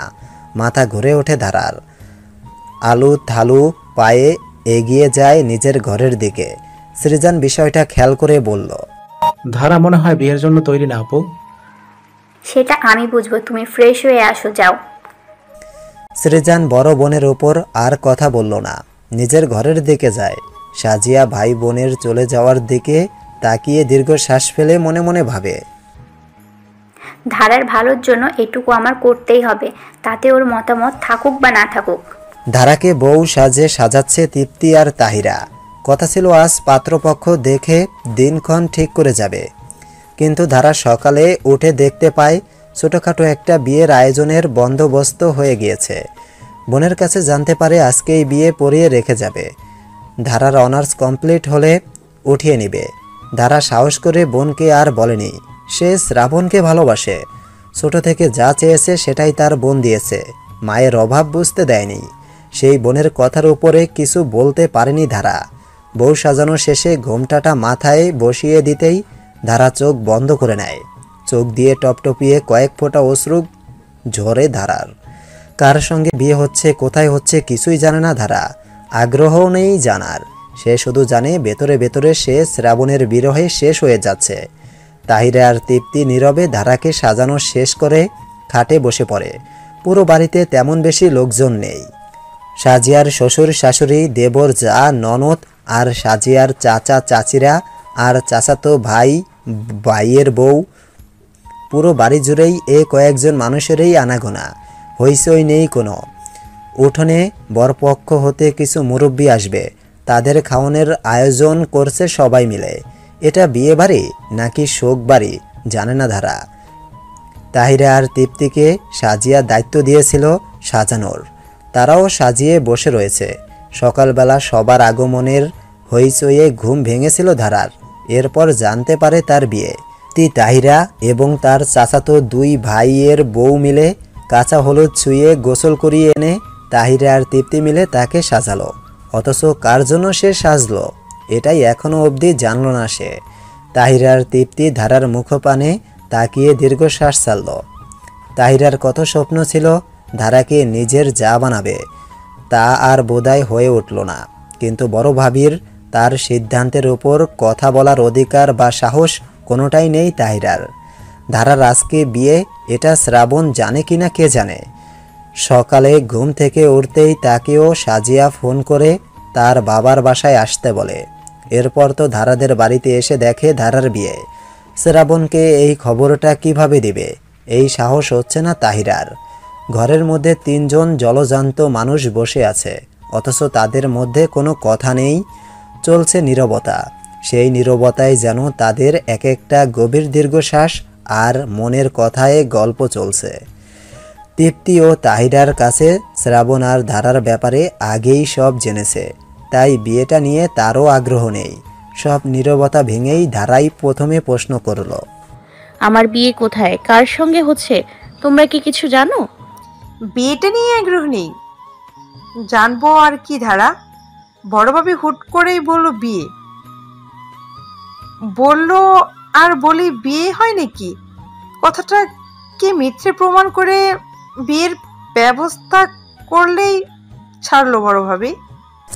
তাহিরা ধীর স্বরে উত্তর দিল ধারার কথার। এর মাঝেই সৃজানের চিৎকার, বরপক্ষ এসে গেছে। তাহিরা আর তৃপ্তি ধারাকে এক পলক দেখে উঠে দাঁড়ালো। বাইরে চলে গেল তারা। ধারার ড্রেসিং টেবিলের আয়নায় দৃষ্টিপাত করলো। বউ সাজে কত সুন্দর লাগছে তাকে, অথচ এই শ্বাসটা শ্রাবণের জন্য না, কোনো অচেনা পুরুষের জন্য। ভাবতেই এক রাশ হাহাকার চেপে ধরেছে ধারাকে। প্রায় অনেকটা সময় পর কাজী সহ ধারার বড় দুই চাচা, সাজিয়ার শ্বশুরমশাই, সাজিয়া, সৃজান সহ ধারার ঘরে প্রবেশ করে। সব নিয়ম মেনে ধারাকে রেজিস্টার পেপারে সাইন করতে বলা হলে ধারা সাইন করে দেয়। এরপর কবুল বলতে বলার সময় কাজীর মুখে বরের জায়গায় শ্রাবণ নাম শুনে একটু চিন্তিত হয় ধারা। এ আবার কোন শ্রাবণের সাথে বিয়ে হচ্ছে তার ভেবে কুল পাচ্ছে না ধারা। তার শ্রাবণ নয় তো, কিন্তু এই নামে তো অনেক মানুষেরই দুনিয়ায় আছে। কবুল বলার শেষে চোখ বন্ধ করে নেয় ধারা। সবাই আলহামদুলিল্লাহ বলে উঠে বিয়ে সম্পূর্ণ হলে ফুলে সাজানো বাসর ঘরে বসে আছে ধারা। একটু আগে ধারার দুই চাচাতো ভাই বউ ঘরে রেখে গেছে তাকে। বিয়ের পর বউকে যে শ্বশুর বাড়িতে নিয়ে যাওয়া হয়, ধারার ক্ষেত্রে সেটা হয়নি। তার অনার্স শেষ হওয়ার পর ছোটোখাটো অনুষ্ঠানের মাধ্যমে উঠিয়ে নিয়ে যাওয়ার কথা বলে গিয়েছে তার শ্বশুরমশাই। বরপক্ষ হতে মাত্র 10 জন মানুষ এসেছিল। বিয়ে পড়িয়ে বউকে দোয়া করে চলে গিয়েছে তারা। ধারার মনে সব শেষে একটা প্রশান্তির ধারা বয়ে চলেছে। বিয়েটা তার শ্রাবণের সাথেই হয়েছে। শ্রাবণ ঢাকা থেকে আসার পর থেকে সাজিয়া আর তার বাবা মায়ের সাথে কথা বলে সব ঠিক করেছিল। সেই অনুযায়ী আজ বিয়েটা হলো। গতকাল ধারার সাথে দেখা করার উদ্দেশ্য ছিল শুধু ধারার মতামত জানার জন্য। অতঃপর তার সম্মতি পেয়ে শ্রাবণ আজ পরিবার সমেত হাজির বিয়ে করতে। ধারার স্বপ্ন শিক্ষকতা করার। সাজিয়ার কাছেই শুনেছে সে। যখন সাজিয়া ধারাকে বিয়ে দিতে চাচ্ছিল না দেওয়ার কারণ কি, এটা প্রশ্ন করতেই সাজিয়া ধারার স্বপ্নের ব্যাপারে জানতে পারে। সেই স্বপ্নকে সম্মান জানিয়ে ধারাকে এখন বাড়িতে নিয়ে যাবে না শ্রাবণ, কিন্তু কোনো দায়িত্ব পালনে হেরফের করবে না শ্রাবণ, এটাও সে বলে দিয়েছে। বিয়ে শেষে বর বউকে যখন একসাথে খেতে বসানো হয় তখনই শ্রাবণকে দেখে বিস্মিত হয়ে এমন লুকোচুরি বিয়ের মানে জানতে চাইলে শ্রাবণ সব কিছু খুলে বলে। ধারাকে একটু চমকে দিতে তার এই আয়োজন, কিন্তু তার জন্য ধারার যে মানসিক অশান্তিতে যেতে হয়েছে একটা রাত, সেই জন্য শ্রাবণ সরি বলে দিয়েছে। শ্রাবণের এই পাগলামিগুলোর কথা আনমনে ভেবে হাসছিল ধারা। তখনই শ্রাবণ দরজা খুলে ঘরে প্রবেশ করে। শ্রাবণের পাশে তাহিরা আর তৃপ্তিও আছে। শ্রাবণ ঘরে ঢুকতেই লজ্জায় মাথা নিচু করে বসে থাকে ধারা। ঘোমটার আড়ালে ধারার মুখ দেখার জন্য উসখুস করছে শ্রাবণ। তাহিরা আর তৃপ্তি তা দেখে মিটমিটিয়ে হাসছে আর শ্রাবণকে কিল ঘুষি মারছে। তাহিরা তো শ্রাবণের ছটফটানি অবস্থা দেখে বলে, বউ তোমারই থাকবে, পালাচ্ছে না, আমরাও চলে যাব এখনই। কিন্তু তুমি যা ভয় পেয়ে দিয়েছিলে ভাইয়া, তোমার সাথে তো আমাদের কথা বলাই উচিত না। আর ধারাকে তোমার কাছে না আমাদের সাথে রাখা উচিত। কি বলো ছোট ভাবি? হ্যাঁ, একদম ঠিক বলেছো নন্দিনী। তাড়াতাড়ি তোমার দেবরকে ঘর থেকে বের করো। তাহিরার কথার সাথে তাল মিলায় তৃপ্তি। ধারা মিটমিটিয়ে হাসছে ঘোমটার আড়ালে। শ্রাবণ কাঁদো কাঁদো চোখে তাহিরার দিকে তাকায়। তাহিরা তা দেখে উল্টো দিক ফিরে আসে। তারপর শ্রাবণের দিকে তাকিয়ে শক্ত গলায় বলে, বলো কি করব? ধারাকে নিয়ে চলে যাব নাকি তুমি যাবে? তোমরা চলে যাও ভাবি, ধারা থাকুক। কত অপেক্ষার পর বউকে পেলাম, তাকে তোমরা নিয়ে যাবে কেন? আমি তো শুধু তোমাদের সবাইকে একটু চমকে দিতে চেয়েছিলাম। কতগুলো মাস আমার ধারা থেকে দূরে থাকতে হয়েছে। যে মানসিক অশান্তি আমি ভোগ করেছি তার এক টুকরো আজকে তোমাদের ভোগ করালাম। এখন যাবা তোমরা? শ্রাবণ গোমরা মুখে উত্তর দেয়। শ্রাবণের কথায় আরেক দফা হাসাহাসি হয়। তাহিরা শ্রাবণের মাথায় টোকা দিয়ে বলে, আহারে দেবর আমার বউয়ের কাছে যেতে কত পাগল হয়ে গেছে। তাই প্রথম দেখলাম এই বিয়ে করে শ্বশুর বাড়ি জামাই বাসর করতেছে, আর পরকে তার ভাবিরা ঘরে রেখে যাচ্ছে যেখানে বউকে রেখে যাওয়ার কথা। যাই হোক, বেস্ট অফ লাক। তাহিরার কথাটা বলে তৃপ্তি হাত ধরে ঘর থেকে বেরিয়ে যায়। তাহসিন আর লাম আজকে তাদের মায়েদের ছাড়াই অনেকটা সময় একা একা থেকেছে। সাজিয়ার শাশুড়ি সামলাচ্ছে তাদের। উনি হাঁপিয়ে উঠেছেন, এটা ভেবেই তারা ধারার ঘরে যায়। সেখানেই বাচ্চারা আছে। বাসর ঘরটা সৃজানের ঘরে সাজিয়েছে সৃজান। বড় বোনের কথা অনুযায়ী তাহিরা আর তৃপ্তি চলে যেতেই শ্রাবণ দরজার ছিটকনি আটকিয়ে ধারার সামনে গিয়ে খাটে বসে পড়ে। ধারার বুকের মাঝে ধুকপুকানি আওয়াজ যেন ক্রমাগত বৃদ্ধি পাচ্ছে। শ্রাবণ ঘোমটা তুলে থুতনিতে এক আঙ্গুল দিয়ে ধারার মুখটা তুলে ধরে অস্ফুট স্বরে বলে, মাশাআল্লাহ, আমার কৃষ্ণচূড়াকে আজ কৃষ্ণচূড়ার মতোই লাল টুকটুকে বউ লাগছে। ধারা লজ্জায় চোখ নামিয়ে নেয়। এরপর সেও ধীর গলায় বলে, আহির আপু ঘরে রেখে যাওয়ার সময় বলেছিল আপনি আসলে আপনাকে সালাম করতে, যদি উঠে দাঁড়াতেন। সালাম? তুই মুখেও দিতে পারো বউ? পায়ে হাত দিয়ে সালাম দেওয়ার নিয়ম আমি মানি না। রব ব্যতীত কারোর সামনে মাথা নিচু করে সালাম করতে নেই শুনেছি, তাই এমনটা করার কোনো মানেই হয় না। ধারা শ্রাবণের মুখে বউ ডাকটা শুনে লজ্জায় আরো গুটিয়ে যায়। শ্রাবণ এই প্রথম তাকে তুমি বলে ডেকেছে। শ্রাবণ ধারার লজ্জা মিশ্রিত মুখ পানে কিছুক্ষণ মন্ত্রমুগ্ধের মতো তাকিয়ে থেকে ধারার হাত দুটো হাতের মুঠোয় নিয়ে বলে, আজ থেকে তুমি আমার জন্য হালাল হয়ে গেছো ধারা। হারানোর ভয় ছিল তাই আগেই তোমাকে আমার করে নিলাম। রবের কাছে শুকরিয়া, তিনি আমাকে তোমাকে পাওয়ার তৌফিক দান করেছেন। আলহামদুলিল্লাহ। তুমি শুধু আমার বিশ্বাস ভরসা করে পাশে থেকো। ধারা শ্রাবণের এই কথায় নীরবে দুফোঁটা অশ্রু ঝরিয়ে ফেলে। এই অশ্রু আনন্দের, পূর্ণতার। শ্রাবণ নিজের আঙ্গুল দিয়ে ধারার অশ্রু সন্তপনে মুছিয়ে দেয়। দুহাতে ধারার মুখ আগলে নিয়ে বলে, ধারা আজ থেকে হাসবে, সে ঝরবে, উঠে দাঁড়াবে, কিন্তু সে কাঁদবে না। শ্রাবণের কথা শেষ হতেই ধারা ঝাপটে পড়ে শ্রাবণের বুকের মাঝে। শ্রাবণ পরম ভালোবাসায় নিজের স্ত্রীকে বুকের মাঝে আগলে নেয়। অবশেষে বহু প্রতীক্ষার পর শ্রাবণ ধারা মিলেমিশে একাকার হয়ে গেল। বারান্দায় চেয়ার পেতে আকাশ পানে তাকিয়ে আছে সাজিয়া। রাত 1টা বেজে আসছে, নিস্তব্ধ রাত। চারদিকে ঝিঝি পোকার ডাক ব্যতীত কোনো শব্দ নেই। বাড়ির সবাই সারা দিনের ক্লান্তিতে ঘুমিয়ে পড়েছে। ঘুম নেই শুধু সাজিয়ার চোখে, তাওসিন তৃপ্তির কাছে ঘুমিয়ে পড়েছে। সিরজান কল পারে যেতে ঘুম থেকে উঠে বাইরে বের হতেই বোনকে এভাবে বসে থাকতে দেখে এগিয়ে আসে। চেয়ারের পেছনে দাঁড়িয়ে সাজিয়ার কাঁধে হাত রাখে সিজান। তখনই সাজিয়া বলে, আমি আমার সব দায়িত্ব পালন করে ফেললাম ভাই। আমার কলিজের টুকরারে অন্য একজনের হাতে তুলে দিলাম। বাবা খুব খুশি হয়েছে, তাই না ভাই? সাজিয়ার বাচ্চাদের মতো অভিমানী কণ্ঠে কথাগুলো শুনে সাজিয়ার সামনে এসে সাজিয়ার কোলে মাথা রেখে কেঁদে ফেলে সৃজান। এরপর জড়ানো কণ্ঠে বলে, আজ থেকে আমার পেতনি বোনটার উপর আমার পূর্ণ অধিকার থাকলো না আপা। তারে ঘরে আনতে হলেও অন্য মানুষের অনুমতি লাগবে, যেমনটা তোমারে আনতে চাইলে লাগে। তোমরা দুইটা মানুষ, আমার আত্মা, দুইজনেরই পরের হাতে দেওয়া লাগলো আপা। আমি কি নিয়ে থাকবো আপা? তোকেও একসময় একটা লাল টুকটুকে বউ এনে দিব ভাই, সেদিন আমার সব দায়িত্ব শেষ। সাজিয়ার কান্নার মাঝেও হেসে সৃজানের কথার উত্তর দেয়। সৃজানের মাথায় হাত বুলাতে বুলাতে আকাশের দিকে তাকিয়ে আনমনে ভাবে, ওপারে ভালো থেকো বাবা, তোমার চিন্তা নেই। তোমার সাজিয়া, রেজিয়া, সৃজান ভালো থাকবে, খুব ভালো থাকবে। আল্লাহ তোমায় জান্নাতবাসী করুক বাবা। দোয়া করো তোমার মেয়ের জন্য, সে যেন সুখী থাকে তার নতুন জীবনে।